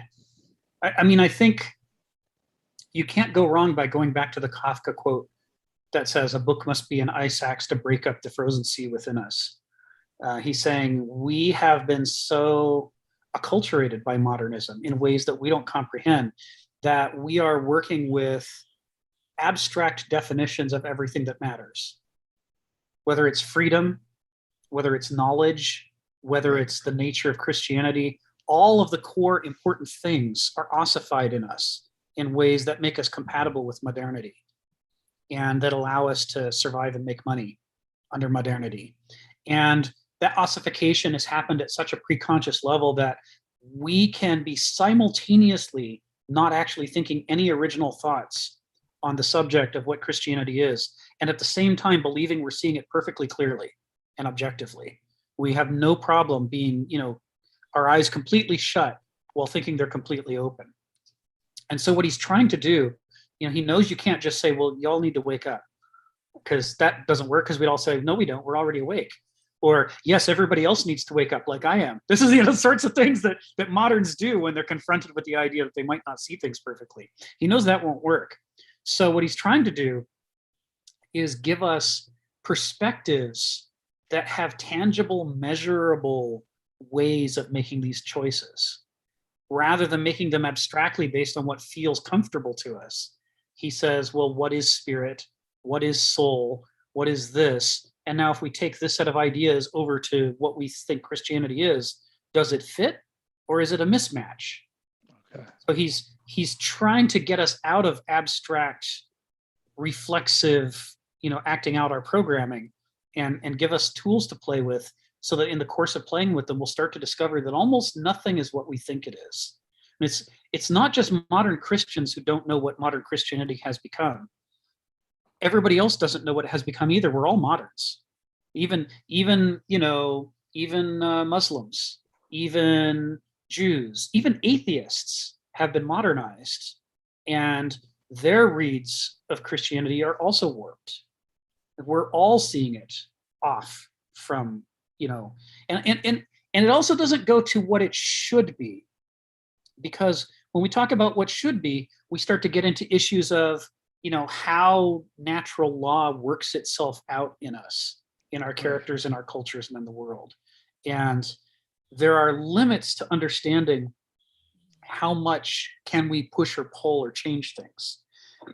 Rather, he's trying to get us to understand the lawfulness at work in the shaping of our cultures and the shaping of these epochs and the shaping of our perspectives, so that we can understand why things are different now than the way they were before. Reading them not just as not just falling for the law of the excluded middle and saying it was supposed to be this pure perfect thing and instead it's this broken thing and that's bad, because that would be the simple abstract category version that modernism's actually reasonably comfortable with. Chop things into categories, fine, whatever. But the idea that the reason why it takes the form that it does now is because of the way the medieval epoch revolted against the ancient epoch, how it unfolded itself over time into becoming the opposite of itself, to the point that Luther says, the promise of Augustine was that we would replace the corrupt Roman city of man with the pure, perfect city of God. And instead, what we've done is corrupt the church and turn it into the most corrupt institution in the world. And it is exactly the opposite of what we meant to do. The whole revolution of the Reformation was a response to the hideous paradox of having become the inverse of what you set out to do, and the great tragedy of the medieval epoch, right? That's a great example. And then to show how that desire to overcome the corruption led to the birth of the modern epoch, in which we've perfected corruption and turned it into a mere exchange, a mathematical exchange, that in which we're not allowed to make value judgments, but we are merely supposed to perform the calculations and take our proper role as gears within the great machine.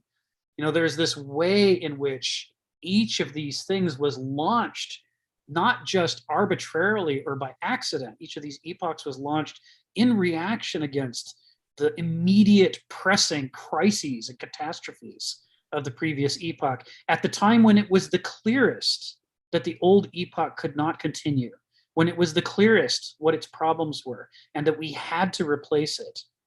And that in the act of replacement, through that decision-making process, we not only set in motion the remedies for what had gone wrong, but the seeds for what was going to go wrong through our own actions in the new epoch, that we launched them both at the same time, aware of one but blind to the other, because of the perspective we had at the time, brought one into focus but let the other fade into the background. And it's the working out of each epoch in which the roles reverse, and we lose track of why the epoch was started and what it was supposed to accomplish, and become increasingly aware of the terrible consequences of our choices, until Luther could nail his theses on the church door, and almost everybody was like, yeah, it's pretty you're right, it's pretty corrupt. It's like, it becomes unmistakable. The thing that we couldn't see at the beginning is the only thing that we can see at the end. So this is what he's doing, is he's trying to replace kind of the simple-minded good versus evil, right and wrong, advanced versus primitive, binary categories that moderns are taught to use to interpret everything. He's trying to replace them with kind of dialectical tools for prying apart our programming and seeing new ways of looking at these things, such that they start to make a deeper sense than they ever did to us. Instead of just being things that are, we start to see them as things that have become, by unfolding their lawfulness. And that is the best offer for hope for the future. Because if we can come to understand the lawfulness within ourselves and in our societies, as well as in the world, how things became what they became, why they're doing it, and what's possible and not possible, then we can start to see a way forward into the future, right? Science at its best, the promise is you'll start to see the lawfulness, you'll start to see the patterns, you'll start to imperfectly be able to predict the future. And we'll never be able to do that as long as we just accept the categories that we were indoctrinated with when we went to school. Because those are all premised on the idea that the modern age is the end of history and that it will be modern forever from here on out, and it will just get better and better and nothing needs to change. Right? This is the emperor's assurance that he's immortal and perfect and good, and just you trust, and don't worry your little head about anything inconvenient that might be going on. Just look away, little child, look away. That makes perfect sense. Thank you for that explanation, because even the previous sentence before that is where he talks about the mechanistic finite order and how this can apply to all religions, essentially, what he's trying to do. Essentially, is it's not just Christianity per se. It's everything under modernism. It's everything under modernism. And that model actually helped explain a big gap for me. So thank you. Sure. Yeah, it's one of the things that is the hardest for moderns to accept about what Kenneth Smith is doing in his philosophy, is that many philosophies are going ahead with the law of the excluded middle and chopping things up into the good things and the bad things, and assuring you that if you follow them, you'll be one of the good things, and then you'll be free of criticism, and you'll just be good, and those things will be bad. But what he's doing is saying, oh no, the way that a world epoch works is we're all in it. It's acting out through all of us, and that it acts out through us, not just through our choices, but even through the eyes we use to see the world and the thoughts that we think and what we consider to be the private recesses of our mind. All of that has been formatted for us. And for a modern, there's no more horrific, evil idea than the idea that what if really nothing is the way we think it is? What if everything that we see, we're seeing incorrectly? And that we're not the most objective, but that we're at least as indoctrinated as any other epoch has been. That's like the fundamental betrayal of the promise of modernism, which was that we would see with eyes clearer than anybody has ever seen before, right? So people don't like it. You go back and you read the Comics Journal, when he was putting out his column, and you read the letters page, the month or two afterwards, and on the surface, people's criticisms of Kenneth Smith seem to be about what they say they're about. But after a while, you notice that no matter what they think it's about, they always come back to the same core themes, which is there's a fundamental level of how dare you? How dare you make me not feel like I'm the smartest guy in the room? How dare you make me feel like I might not be understanding things? This is the common thread of the rage. There's a lot of how dare you going on in the world at the moment. Right. Yes. Right. Because we believe we're entitled to be right. we're endowed by our Creator with certain inalienable rights: life, liberty, the pursuit of happiness, and always being right on the internet. Right? These are our fundamental rights that God created us with. Okay, Sharon and then Phil. Go ahead, Sharon. So I just wanted to take us back to the essay, because I thought a lot of what you just said is how Kenneth Smith kind of interpreted. And in my edition, it's page 104, and it's part of the last paragraph where he says, spirit is partly conferred and partly achieve transcendence over the muck of psychobiological and socioeconomic inactivities that make us unwitting slaves of worldliness. That's modernism. Yes. Spirit is self-emancipation, the sobering, cruel breath of clearing all wrongs and injuries from our minds to assume the godlike command over ourselves, the power to rupture the obsessions that make us too interested in our own case to see right. And I want to follow up on something that Stephen said, where, in all religions, the spirit is different, all faiths. And what I think is the interpretation of the scriptures of each faith is what we see and what actually plays out. Because here he says, spirit is individuality. It is a kind of moral tabula rasa, a clean slate for judgment, motivation, will, and ego. And I think that in listening to you, I think what he says in these 3 sentences kind of encapsulates everything. Correct me if I'm wrong. No, that's A right. clean slate. I'm a bit worried by that one. Well, part of what he's trying to say is this you have to put with the Kafka quote. What you're trying to clean off the slate is all of the frozen programming that has been indoctrinated into us. And it's like one of the things that he talks about elsewhere is this idea that your choices are either to do the hard work to create some small amount of actual authentic individuality for yourself, or else to be nothing more than a symptom of your times. And if you're a symptom of your times, then you're as replaceable as grass or an apple. You're not a specific anything because you're too perfectly acting out what has been programmed into you. So, I think for me the core sentence is the last one, which comes right after what you said, Sharon, because it culminates it into a call to action.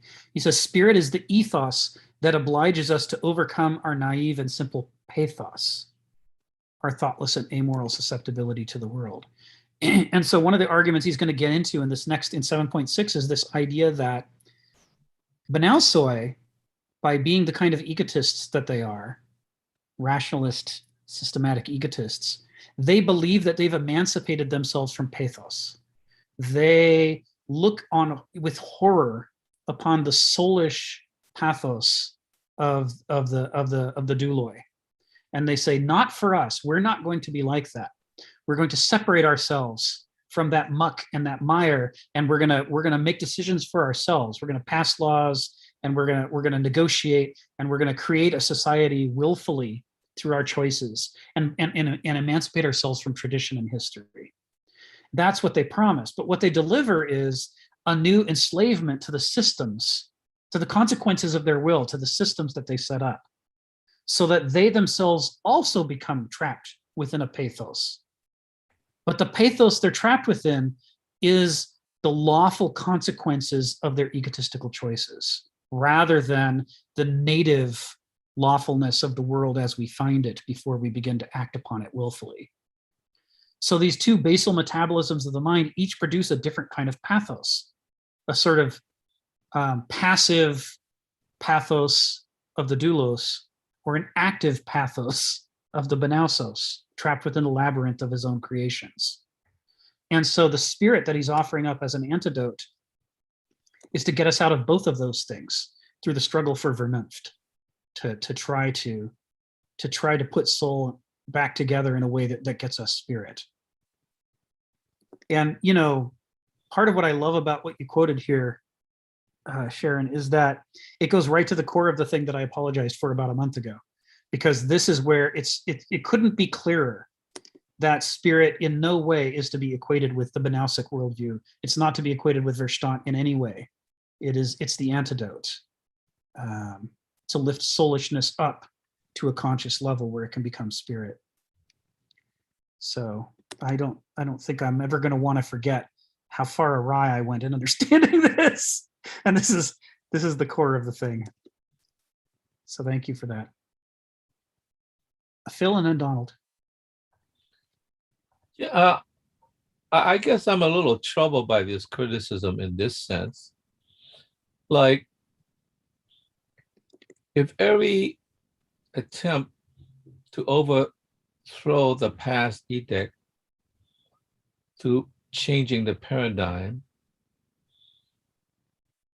ultimately appears to be a victory that eventually devolves into devolution rather than evolution,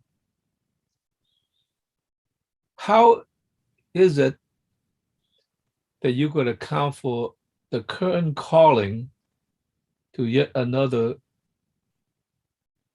revolution not itself devolve into even a greater captivity in this sense?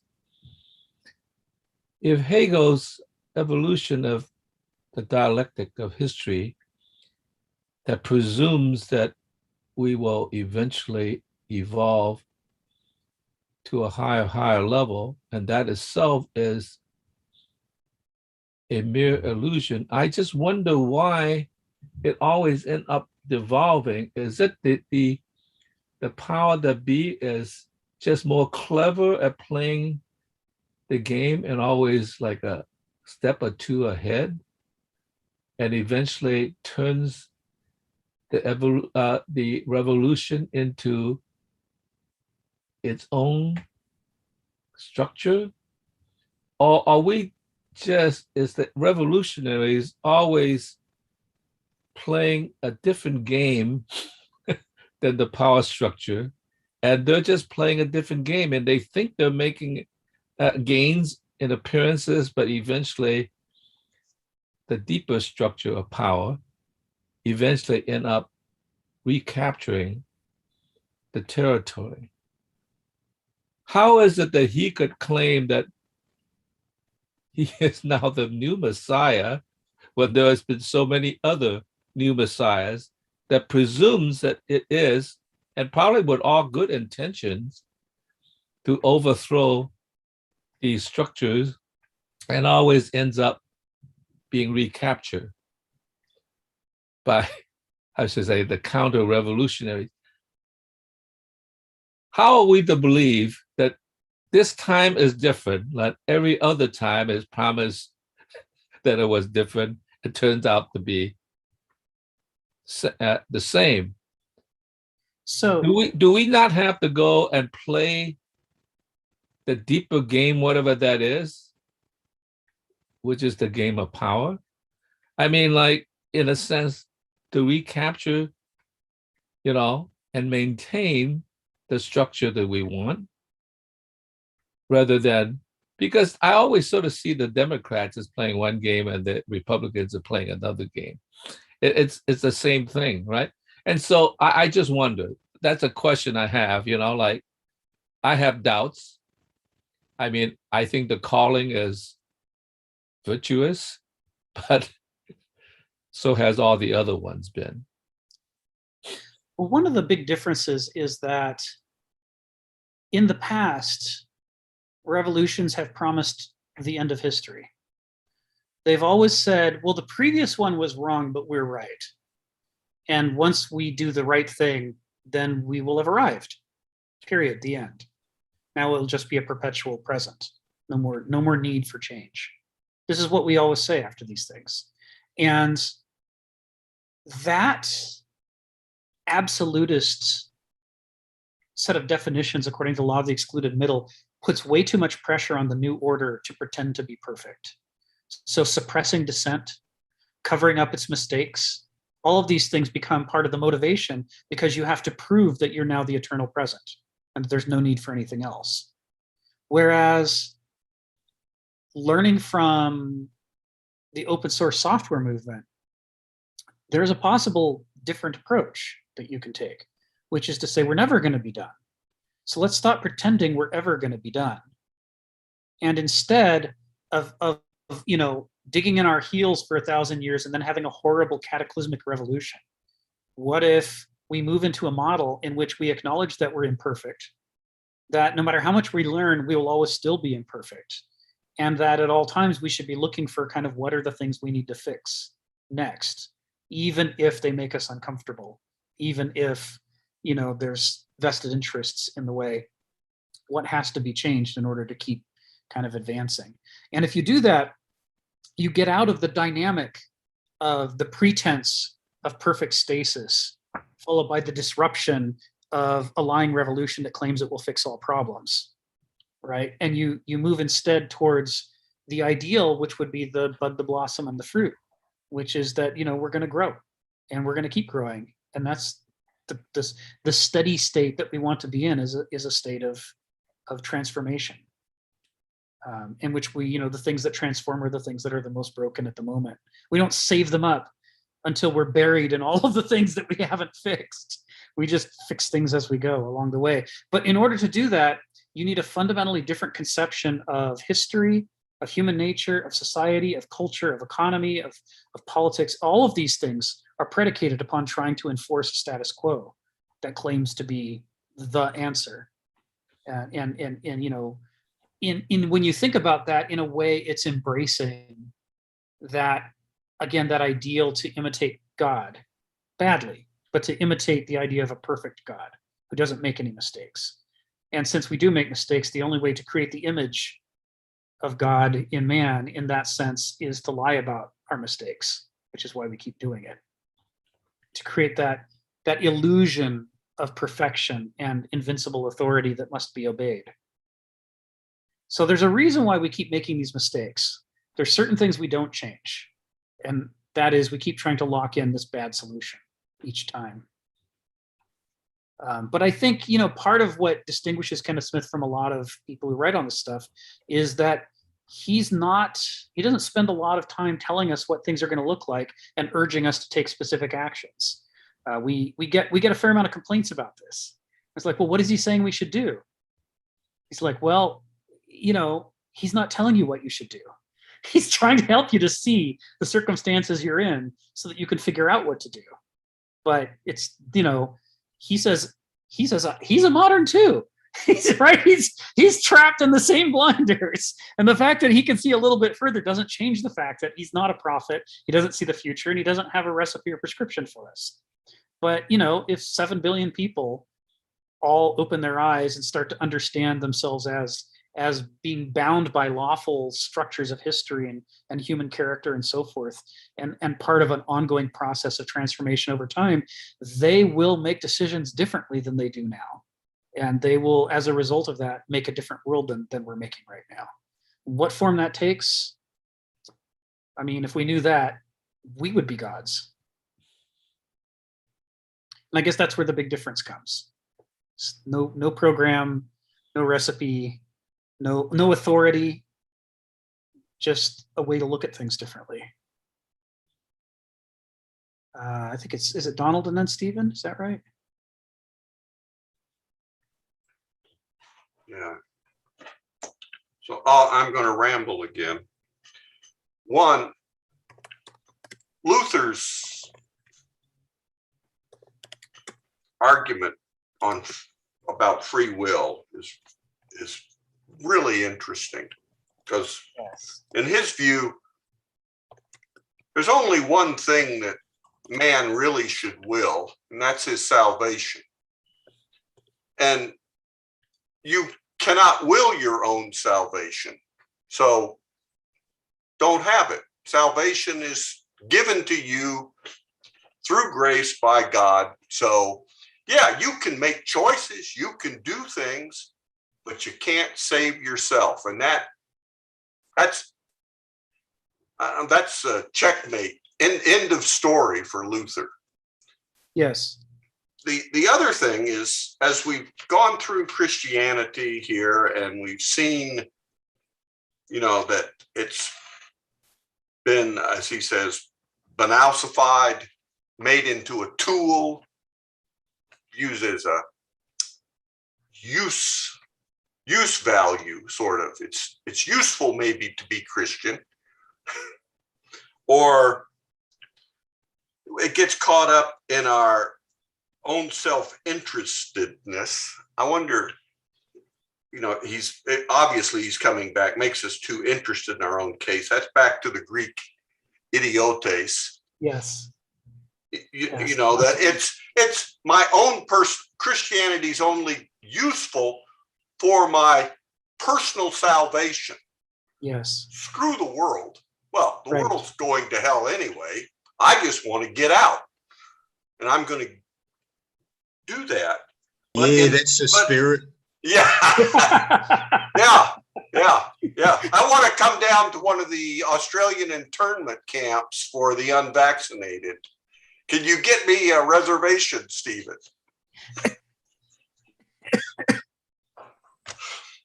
So, but Kenneth here finds in all of this muck that Christianity still carrying it this kernel of spirit, this transcendence, which can, if if we can achieve it, can give us a little room in which to act freely, to act heuristically, to do something good. I mean, I guess if I'm in Greece and I want to act heuristically, well, I can go read Aristotle's Nicomachean Ethics. I can become an Aristos. I can get wealthy and own horses and be a member of the ruling class and actually exercise heuristic power. Well, but what can you do now? Well, not too much. We can't join the aristocracy. I mean, we have a ruling class, but they're not heuristic. They're just banausic. Right. So, but it's still, how do we avoid being trapped in our own historical situation? I mean, because things are, for Kenneth, basically historical. That comes from Hegel, from Marx, whatever. It's a history, and you're in it, and there's no getting out of it. There's no stepping back and looking at it from the outside, but there is sort of looking at it from the inside in a way. I think that shows you what it might look like from the outside. Yes. And you get to that last sentence that you just read, where we avoid being our historical worldly situation and can begin to do better. Right. Maybe we don't get to be heuristic, you know. There's always that in Plato, the philosopher kings, but it's perfectly clear that no philosopher would ever want to rule. The last thing, you know, so it's basically like, you know, this is really hopeless. Yes. You know, oh, you want to go live in a well-governed polis? Fine. You know, okay. Good luck. Right. You're going to find that it's people who desire power. Yeah. Are going to do the hard work to achieve it. And that's something that most of us aren't going to do. But maybe we can free ourselves, even though we're in a bad way, to do better. Right. Okay. You know, part of what Kenneth would argue is if you are tied up and blindfolded and you've got stoppers in your ears and you're in a basement of a labyrinth-like building, but you think that you're free and skipping through a field of daisies in the sunlight, you're far less likely to make your situation better than if you understand exactly where you are and what your circumstances are. The more you know in detail about where you are and how you got there, the greater freedom of action you have. But that freedom of action only comes with understanding. That we need that deeper understanding of the lawfulness of human character and of human cultures and of the progress of history in order to figure out where and when we are in a way that's meaningful enough for us to do something about it. That's the only scope for freedom we get, is as we begin to bring into better focus those circumstances, we begin to have choices about them. But as long as we accept the propaganda that was drilled into us about the great modernism and how we're the best and the brightest and the freest that ever was, we're never going to get out of that basement because we don't think we're there, right? Two other things related to this before I call on Stephen. One is martial arts, traditional martial arts. You know, they don't teach you the advanced kata first because you can't learn it. You literally have none of the tools you need to learn that kata. You have to learn the beginner's kata first, and it's going to teach you the basic tools. And you're still not going to go from there directly to the advanced kata. There is a process of unfolding that has to happen in the natural world. Things have to unfold from one stage to the next, and they can't just skip to the last page and read whodunit. It doesn't work that way, because in a book you can do that, but in the real world, the transformations we go through so transform our understanding that the explanation at the end of the book would be incomprehensible to the person who hasn't yet read the first page or all the pages intervening.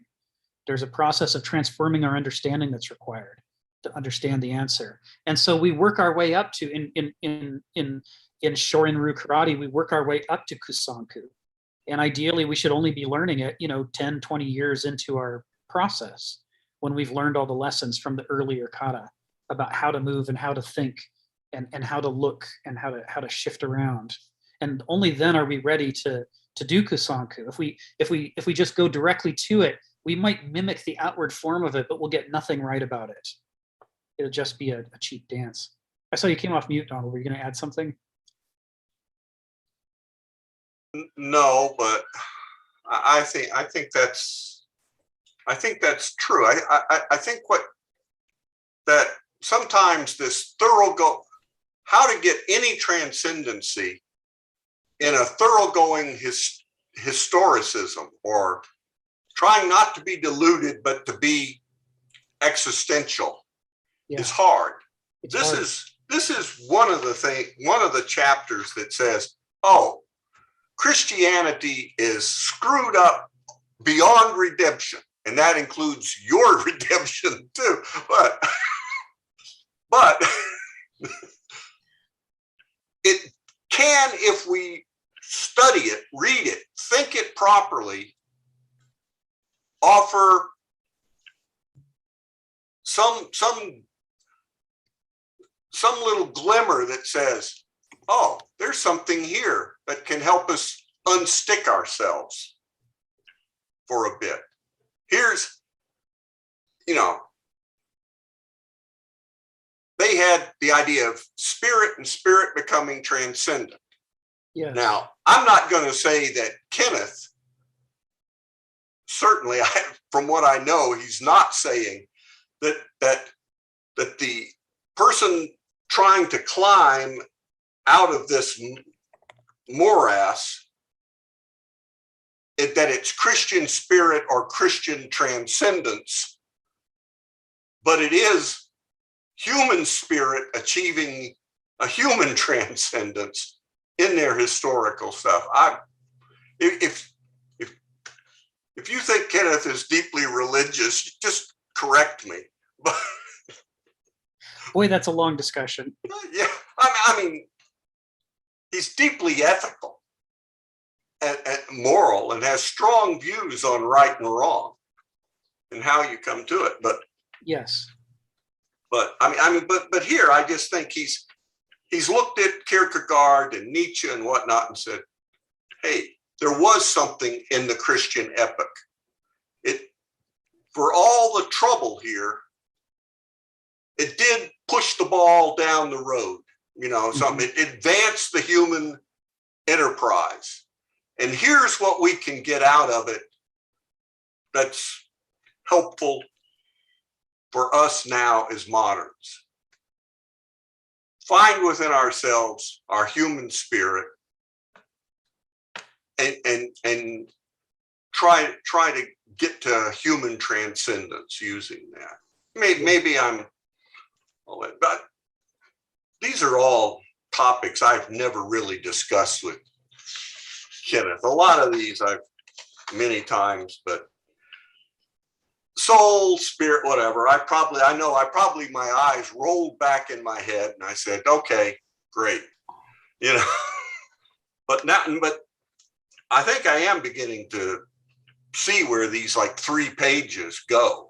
Yeah. And they didn't go where I thought they would or did. Yeah, there's a lot going on here. And I think it's actually more hopeful than what I thought. Yeah. Enough. So, there's a couple of things that are sort of related here. One is there's a Carl Sagan quote that I can't find at the moment, which is the problem with putting your faith in a con artist is that the longer you've been doing it, the less you want to hear that they're a con artist and that you're being conned, because the amount that it has cost you grows and grows and grows over time as you pursue the sunken cost fallacy. You keep throwing more and more into it until finally the last thing in the world you want is to hear that you're giving away all your money, for example. You just can't stand to hear it. And you'll protect the con artist and fight the person who's trying to liberate you, because nothing could be the worse. Emperor's new clothes. Yes. That the commitment, you become a co-participant in your own conning. It's one of the reasons nobody really likes Kenneth Smith stuff is because, even the revolutionaries are like, oh, we'll just have ourselves a little revolution and then everything will be great and we'll be done and we'll be at the end of history. And here's Kenneth Smith going, oh, no, you go into that the way you're planning to go into it. And, first of all, you could make things much worse. But second of all, you will create catastrophes of your own strictly out of the things you haven't examined about how things are the way they are and why they are the way they are and why you think the world looks the way it does. You are in such a deeper hole than you think you are, that you're utterly not prepared to remake the world into a better thing. I really like it when I'm reminded by people that my views are probably not on the side of history, because I'm not sure history has sides, or at least any that we would want to get on the side with. Yeah. But, so at the first reaction to Kenneth Smith's philosophy, the first reaction is, why does he use all the hard words? Why can't he write clearly? The second reaction is, this is the most pessimistic thing I've ever seen. There's like nobody has as deep an analysis of exactly why we're screwed to the level that we are, and in the complex, sophisticated ways that we are. I've never seen anybody take it as far as he does. And he doesn't do it in a beating you over the head to depress you way, but in a sort of unfolding additional layers of order and complexity to show how this thing has been developing for thousands of years. And, the initial reaction is, but I don't want to hear that. I want to hear the answer. I want to hear how we make things better. And he keeps going, oh no, you haven't even begun to understand how completely, you are not on, you're not just one level down below the ground, you're like 18 levels down through, labyrinths and abysses and machines. But here's the thing, it's optimistic, because it says, if you actually know all of the things that have you wrapped up, you can actually make things better. It's in your ignorance that you're going to make things worse. And you're not going to make things infinitely better. That was always an unrealistic goal. You can only make them a certain amount better. But armed with understanding, you can do that much. And so it's deeply Hegelian. This idea that at any given stage in its development, an organism is getting ready for the next step of its unfolding, not 18 steps into the future in one big jump, but to get ready for the next step, whatever it may turn out to be, in order to do it in the healthiest way possible. And so the objections to this, one of my wife's favorite lists on the internet is called "Why Is My Child Crying?" I don't know if any of you guys have ever seen this, but it's where parents share the ridiculous things that have driven their children to cry. Now, I'm not talking about genuine, trauma. I'm talking about the girl who cried after she went poop in the toilet and her mommy flushed the toilet and now she couldn't get the poop back. It's like, why is my daughter crying? Because the poop is gone and it won't come back, or because, I want to go backwards in time to when I was 2 and you won't let me. You must be stopping me somehow. And you break down in tears. And, people who haven't been parents don't necessarily understand how wildly irrational some of the things are at ages 2, 3, and 4 that children set their wills against and are determined to win. And when they can't win, it's devastating for them. What do you mean I can't just jump up onto the moon? It's your fault somehow. You're just blocking me. I should be able to do that. And when we read this list, our first reaction is, okay, this is hilarious. But growing, you get this dawning awareness that we're all doing the same thing as adults. We just don't do it about things that are quite as obvious to us. But if somebody understood the lawfulness of history and human character, they would see the things that are driving us to distraction, that we desperately want to be able to do that are impossible, the same way that we laugh at a little girl who's sobbing because she can't take one step and be on the moon. It's like we don't want to be bound by the lawfulness of our circumstances. We don't want to take the next step. We don't want to learn what that is. We just want to cut to the end. We've been trained to try to win the lottery and be freed through one deus ex machina, one act of God. We want to be out of here. But that's not the way anything works. And so if we get to understanding the way things work and accepting it, we can actually make things better according to the lawfulness of what's permitted for us, or according to natural law. So the answer is patience, huh? Patience. Well, it's understanding to see what our scope of freedom is, and then acting within that scope of freedom instead of demanding that we do things that are actually contranatural that nobody could actually do. So Stephen, then James, then Phil. Go ahead, Stephen. Yeah, I was thinking about the marketplace where the madman went when he said, "You've killed God." Yes. And all the people are having a great time and thinking everything's fluffy and wonderful, and they haven't noticed, and the madman says, "Yeah, well, I've come too early." And they'd already had a warning in the French Revolution. But whatever you think, once you throw the church out, you're left with the state playing God. Yes. And this is the relationship of the individual, was that the state would give an order to the individual, but the individual says, "I better check with my priest first." But once you got rid of the church, that safety check is gone. This is the Middle Ages, when you had the Pope and the Holy Roman Emperor. The Holy Roman Emperor, otherwise he's going to become God unless he had the Pope to pull him back. We've lost that. We've lost church and state. Right. Now we've got the state that's decided it's God. And when I was a kid, you'd see all these books warning about this. They've disappeared. There are more people now. They're less well trained. Right. And they're all expecting the state to be the God, and the state to provide them with utopia, which incidentally is just around the corner after we run over a few people. Right. So this is where we are now. The state is becoming God in the Western world, which it hasn't quite, well, in the Anglo-Saxon world, it's something that hasn't quite done that well for a few centuries. Yeah, that's right. That's right. And the state specifically, not as a received body of traditions that evolved over hundreds of thousands of years, but as a construct of the modern ego and decision making, as a rational machine that we have built to bring about utopia.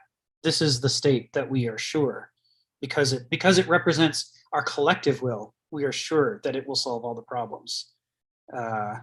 And the problem is, even the people who know that that's wrong, the solutions that they offer are still founded in Verstand. They have some other Verstand recipe, whether it's we're all going to be individuals freely, like the libertarians say, whether it's going to be, let's all unite and smash the state, whether it's whatever it may be, we all have these little rationalized programs where we are using the same Verstand to pit against Verstand, thinking that it will get us out of Verstand. And this is exactly the potency of the myth of Daedalus, who was the best craftsman in all of Hellas. And so he was hired to build the labyrinth that would defeat the mind of anyone put inside of it to keep them trapped forever. And as he built it bigger and bigger and bigger, making it more and more clever, he himself could never get out of it. His own methodology that he attempted he was a Verstand person. He tried to solve it using Verstand means, and even his own Verstand creation could defeat himself and turn himself back into himself. And so this is part of the reason why, as Kenneth Smith argues, we keep having the Russian Revolution or the Chinese Revolution or the Cuban Revolution, thinking that this is the one that's going to solve all the problems, or the American Revolution or the French Revolution. I mean, they're coming out of our ears. But this time, we are going to rationally lay down the solution as though that was not how we got into this mess to begin with, right? The very things we're trying to overthrow were also built the same way. I'm going to restart my game of civilization. Yes, there we go. So thanks for that, Stephen. James and then Phil. Yeah, it seems to me like it's not either the state or the individual or the or it's that who is the despot, whether it's in the church, in the religion, or it's in the state, or some individual in society. And so that's a question. It's not just you can't just blame it on the state, because the state is supposed to represent the people, right? And just like the religions are supposed to represent the people but are they exercising a certain kind of despotic power, to control things? Yeah. Yeah. And yeah, I like the way Ken Smith is able to be very eclectic and bring in Hegel with Nietzsche and Kierkegaard. But Hegel was very religious, wasn't he? Yeah. I mean, his whole purpose, I think, is to elevate religion to a philosophical level of conceptualization of religion. And so he's using certain parts of Hegel to combine it with Nietzsche, and Kierkegaard, of course, is very religious. But I think what Nietzsche's genealogy really about history is very interesting about how the despotic power is can operate in different spheres of a structure, of social structure, whether that be in the religion of a society or in the or in the state, right? Yeah. But it's kind of dangerous to I think it's very dangerous to not to blame it on the state. It's actually who controls it. Who's the despotic power behind the state? Right? I mean, in capitalism, it's not just the state. Who is really in control in a capitalist society, right? Yeah.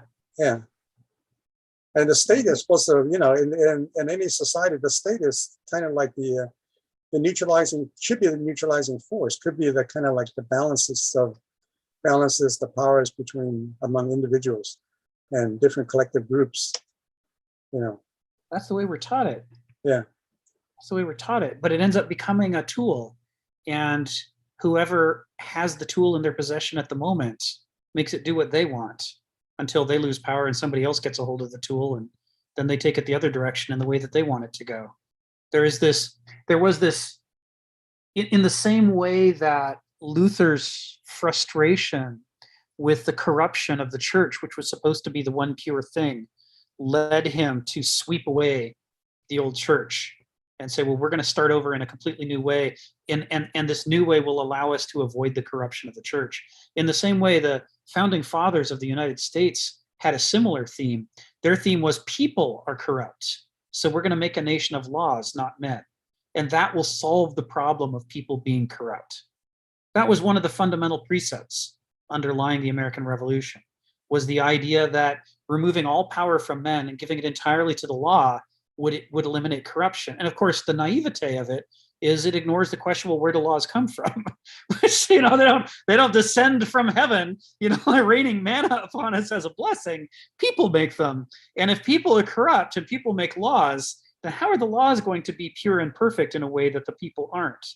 And so we, in fact, made a machinery of laws that is every bit as corruptible, at least as corruptible as people are, maybe more corruptible, because a human being, however corrupt they may be, might still have some shred of unexamined decency in them, that they got by accident from their parents or from the culture around them, and that they feel compelled to act upon.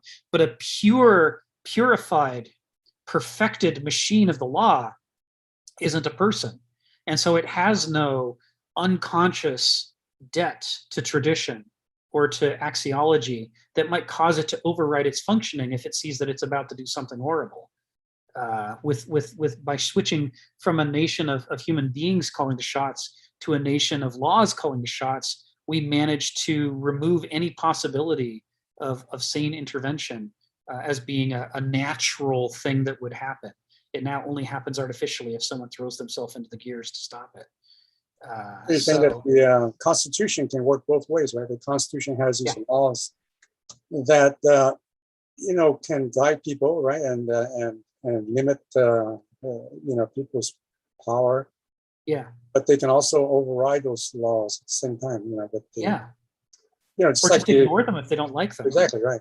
Just like the Supreme Court recently, it allows Texas to go ahead with the abortion ban, and they're getting ready to overturn Roe versus Wade, right? Even though it's been codified into a law of sorts, and they're trying to codify it into a law through the Congress, right? But yeah, I mean, if instead of direct tyranny, what we have is tyranny of the law, where the law tells us what to do, all we've done is kick the can down the road. So now instead of a tug of war over who gets to be in charge, we have a tug of war over who gets to be in charge of the law.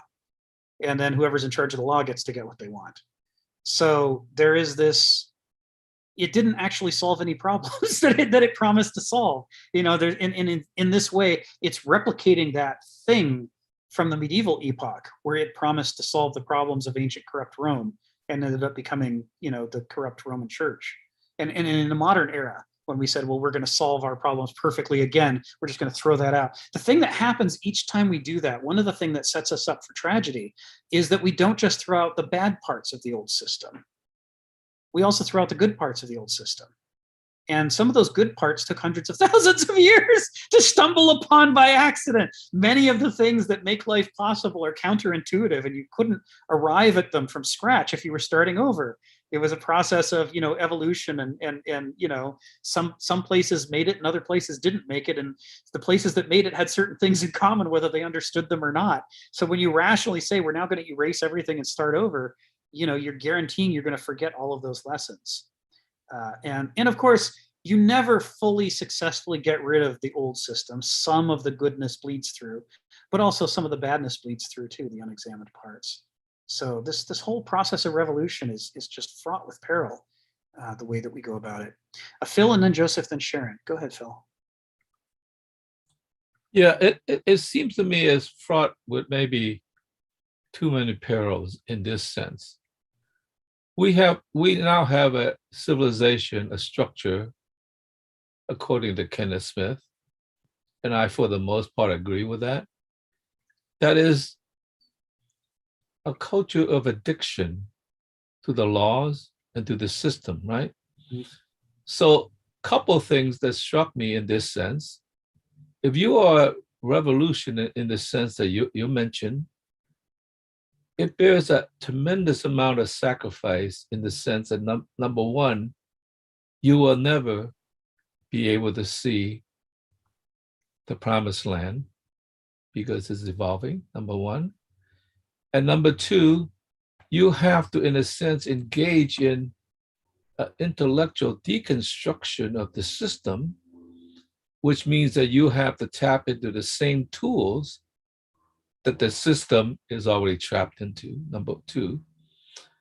And perhaps the most perilous part of it all is in a culture that's addicted, including yourself. The whole culture is addicted. Yeah. As you purify it, or as you transform it, I shouldn't say purify because that says something about utopia. Yeah. As you transform it, it's going to change, and there's going to be a lot of withdrawal symptoms in society that I wish it was the way it was, because at least it seems understandable and maneuverable and comfortable, right? Mm-hmm.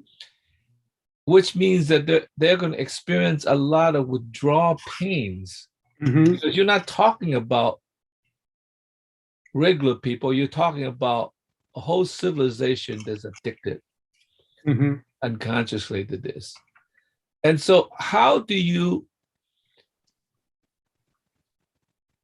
create a withdrawal that in a sense is not going to cause counter-revolution in the case? Because if everybody's addicted, they're crazy, they're They're going to do whatever they can to get back whatever they lost, in quotes. And so therefore, and you are also not moving to the anywhere near the promised land. So therefore, in a sense, you have to constantly live in a state of a sort of denial, because you are you must have a great capacity to sacrifice yourself for what could be and what might be, but it might not be. So you're living a life of sacrifice for something that might never happen. Right. And what it's not as if you're living a life in the same time you're enjoying your life in the Caribbean. Okay, it's gonna involve this, but in the meantime, everything's fine with me. No, you are also in a period of denial yourself. I just do not understand whether anybody has the capacity to sustain that transformation now that we're so deep into the structure of addiction. I mean, like, yes, I do understand that, but it seems to me you will have to build within the system at least micro rewards Yes. for people to be able to sustain themselves, because you say, it's almost as if you sacrifice yourself, eventually you're going to go to heaven. At least that's a kind of theoretical reward. But to say no promises whatsoever, just think about your great grandchildren and so forth. Think about the dolphins. I mean, like, Yes. it just seems so daunting, right? Yes. That I wonder whether it is. I mean, in some ways, you put forth an optimistic vision, but I wonder whether the optimism is not covered over by these layers of difficulties that turns into a pessimism. So a couple of things about that. I mean, first of all, yeah, amen. That's right. This is a terrifying vision, right?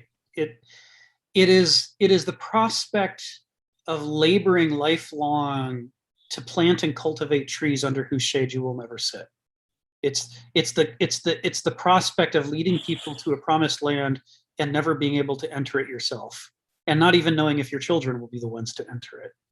Right? The working for something that's so hard, that will take so long, and where you don't even know where it is. You just know it's not here. It seems impossible. But there's a couple of things to consider though about it. I mean, one is 1 year of reduced economic activity in the United States, and we had whales returning to swim in places they hadn't been seen for a century. Wow. Right? Chernobyl happens and the people pull out, and the whole place is suddenly filled within just a small matter of years with trees and wildlife. Nature, contrary to the modernist doctrine, nature is not a machine that runs down. It is an organism that runs up. And the only reason things aren't healthier is because we work at an amazing pace to keep them at the bare edge of survival. We reduce everything as far as we think we can get away with it, right? We're always cutting corners, trying to squeeze a little more profit out of things. And so what we see around us is a world so denuded of vitality and nourishment that we can easily accept modernism's doctrine that this is how things actually would be if we left them alone. It's hard to imagine that if we left them alone, they would get hugely better than they are right now. They're only this way because we worked so hard to keep them in this state. You read the descriptions of the Columbia River with fish from edge to edge, miles across during spawning season, and we all think, oh, those old wives' tales, oh, those old exaggerators. They talk about flocks of birds that took days to pass overhead, and we just laugh because we know that's not possible. They tell us about the plains being full of so many bison that one herd takes a week to pass. And we're like, ha ha ha, you people telling stories around the campfire, because we know that nature is an empty vacuum in which there is nothing of value except the things we put there or that we choose to value. So for us, it's very difficult to imagine a world that would spring back to health if we stopped torturing it. That for which there is enormous growth potential all around us. It's hard to, it's very close to a heresy for us. And so it's, given the way that we're raised, the idea that not only the nature around us, but maybe even the nature within us could also spring to health and vitality if we weren't constantly laboring relentlessly to suppress it, to warp ourselves to fit within this machine. That's also almost unthinkable.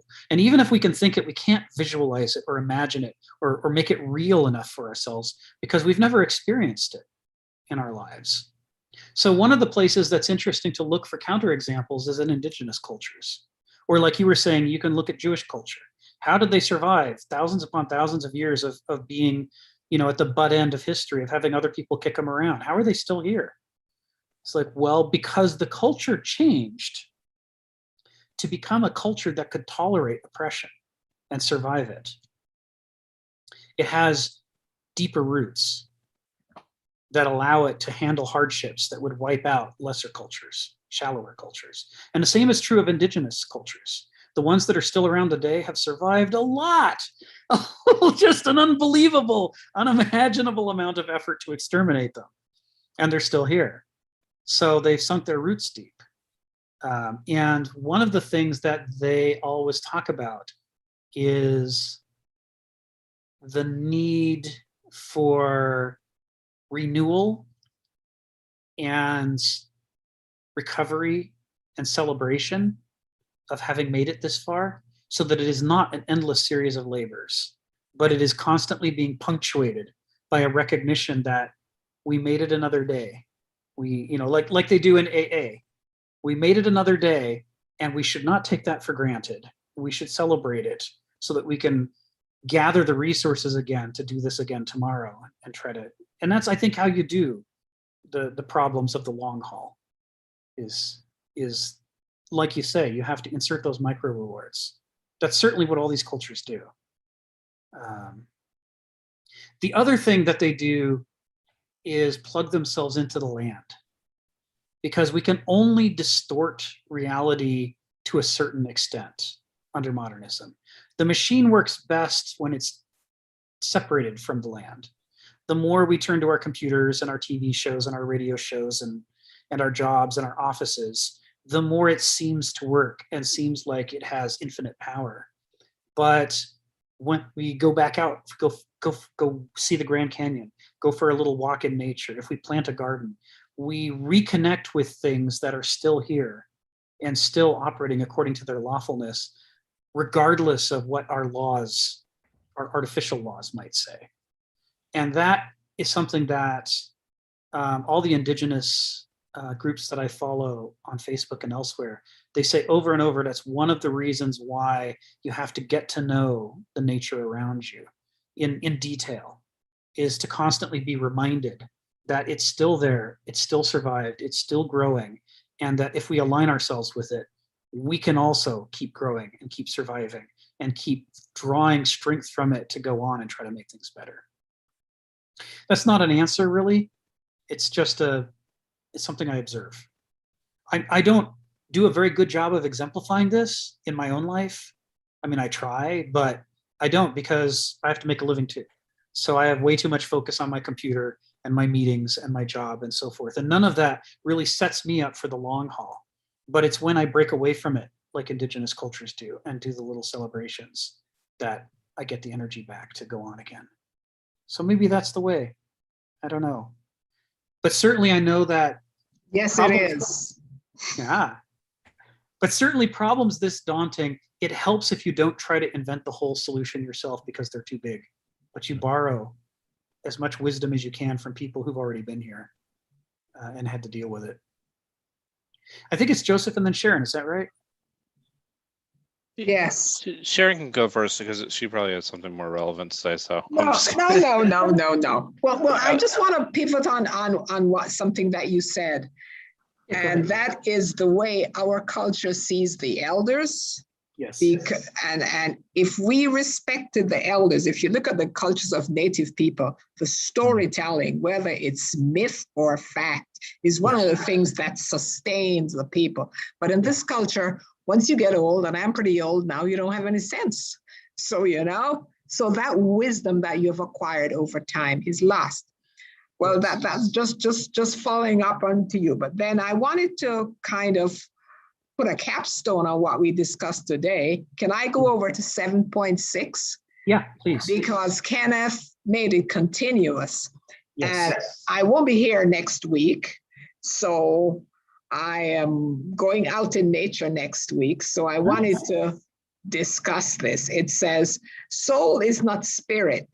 Spirit may be the defining and central principle of Christianity, but soul is the pathos that all simple and peasant or proletarian personalities have in common with one another all over the planet, all throughout history, whether during Christianity's reign or before it or after it. Now that is pretty profound, I thought. Yes. Mhm.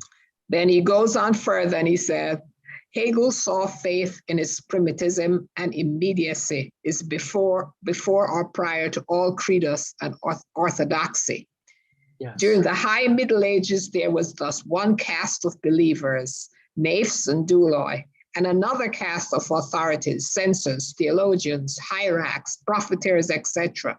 And just a microscopic trace of Aristea was capable of creating profoundly unsettling or iconoclastic insights into the actuality that both of these castes stood in violent antagonism or contrariety over against the very concept of spirit.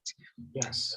And I think that kind of encapsulates some of what you talked about. The Supreme Court decision on abortion is the Aristea that made a decision that a lot of the culture disagrees with.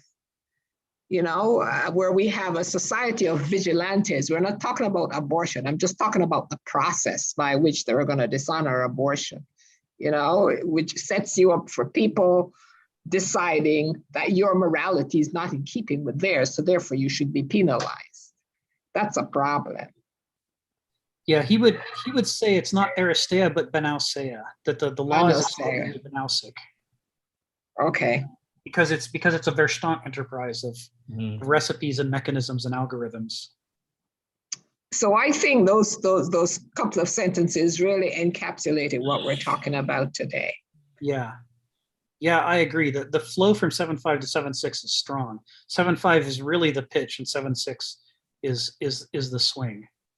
And he starts, like you say, right out of the gate. He gets right down to the fundamentals about what is soul, what is spirit, what are their relationship to the way that the church developed through the Middle Ages. So, since there's no hands up right now, I'm going to maybe take this opportunity to say, we have a choice. We only have a couple more chapters of this left to go, and we have a choice before us. Previously, we talked about possibly following this up with his book Human Natures, his human characterology book that talks about douloi, banausoi, and aristoi. And we could do that.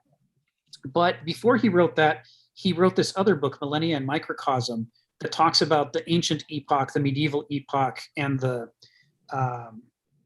modern epoch, and compares and contrasts them with each other. That both sets up the discussion of the personality types, and it also flows right out of this discussion of soul and spirit, because they're envisioned in different ways by the three epochs, and different personalities came to the fore. So I thought I'd give you guys a choice, and we could talk about, which of those you're more interested in reading. We'll be able to make a faster pace through either one of them, because unlike the contents of this book, which wasn't originally designed for widespread reading, the contents of those two books they were both columns in the Comics Journal, where he spent a lot of time thinking about how to make it clear. So I think we'll make faster pace through those books.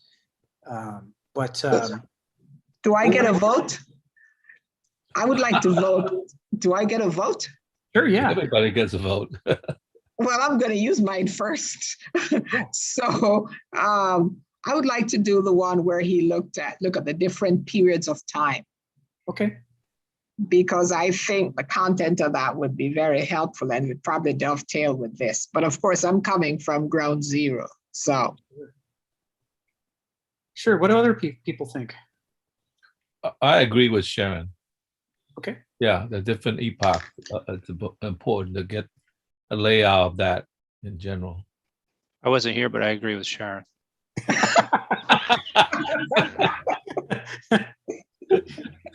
you, Joseph. I choose the wooden chalice, you know. Was that a choice? It's a wise choice according to one of the Indiana Jones things. Just choose the wooden chalice. It's the one a carpenter would have used. Yes. But both are excellent. I don't want to vote in this. Okay. I mean, Yeah, eventually we'll do them both. There's no question there. They're the next two things. Silence means consent of the majority. Oh, do we have a quorum though? Let's see what other people think too. Jenny, do you have a preference between those two books? Could you repeat that? I have a thunder and lightning going on, so I wanted to charge my cell phone. So could you just repeat that one more time, please? So the question is, should we proceed next after this book? I mean, we've got a couple more chapters to do, but after this book, Right. should we proceed to Millennia and Microcosm, where he talks about the three epochs of history and how they conceived of soul and spirit differently in the different character types? Or should we go to the character types book directly? Character types. Let's go with character types. Okay. I don't know if that goes with Sharon and Joseph, but they wanted the other one first. Oh, they did. Okay. Well, I think the time period will subtend the character types. The epochs will subtend the character types. Am I wrong, Rick? Oh, he does talk about them in there. There's no question. Yes. So it will be, I think it will be just as informative. What do you think, Steve? I'll have to say that the character types paper, anytime I've been in a discussion, it comes down to Kenneth Smith supports slavery.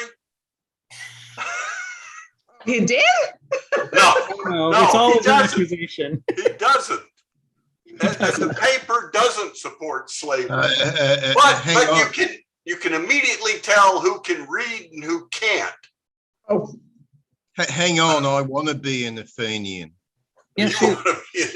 I want the other guys working for me so I can hang around talking nonsense and hang around the theatre, and just every day is a good time. I need right. slaves for that. That's right. Yeah, I've often wondered myself about being an Athenian and what kind of slave I would be. If I would be in the silver mines or the fields or in the business back end of a house or something where, but I wouldn't be Donald, you're a godsend. I want to be the master. You want to be the slave. Well, no, you have to earn that when you get to Athens. You don't just get to. It's not, just choosing your role. It's not some game of civilization. So, Stephen, do you have a preference between the two books? I'll probably go for the epochs. Okay. Thank you, Stephen. Mahbub, James, do either of you have a preference? You guys are on mute right now. No, I don't have a preference. Okay. Okay, well, it sounds like after we wrap this one up, then we'll probably do Millennium Microcosm. So, and then after that, we'll do Human Nature, is his book on, but specifically about the character types. So, Where can we get that? oh, I've got to typeset it, so I'm gonna work on that. Oh, cool. Thank you. So I'll Oh, get that up together. really? Yeah. So Sharon, you're gonna miss next week, but you know what we're gonna do? We're gonna do 7-6. So feel free to dive through it and take notes and bring them to the session after. I tell you what I'm going to do. I'm going to be out in nature. I'm going to Acadia National Park. I'm a hiker. And Me this too. is my first time to get out since the pandemic. And I just good for can't you. wait. Nice. It's too hot. It's too hot down here. I mean, I stay inside. So I'm just going to go up north for a week and see what I can see and come on back. Yeah. Yeah, you're gonna have a lovely time. I am sure. And I'm taking my camera, which I know I'll be able to photograph beautiful stuff. Yeah, and it's going to be beautiful this time of year too. Yes, I September, think so- it's early fall. Yeah, that's perfect. That's the best time to go. Yeah. Hey, Sharon, I would like to. I would very much like to say go take a hike, but that has a different meaning. That's right. She says, thank you, I You know, will. my answer to that would be no. You don't know me well. No, don't leave it. Okay, everyone keep smiling. Utopia is in the mail. Should be arriving next week. That's right. All right, we'll chat next week then. Have a great All time. right.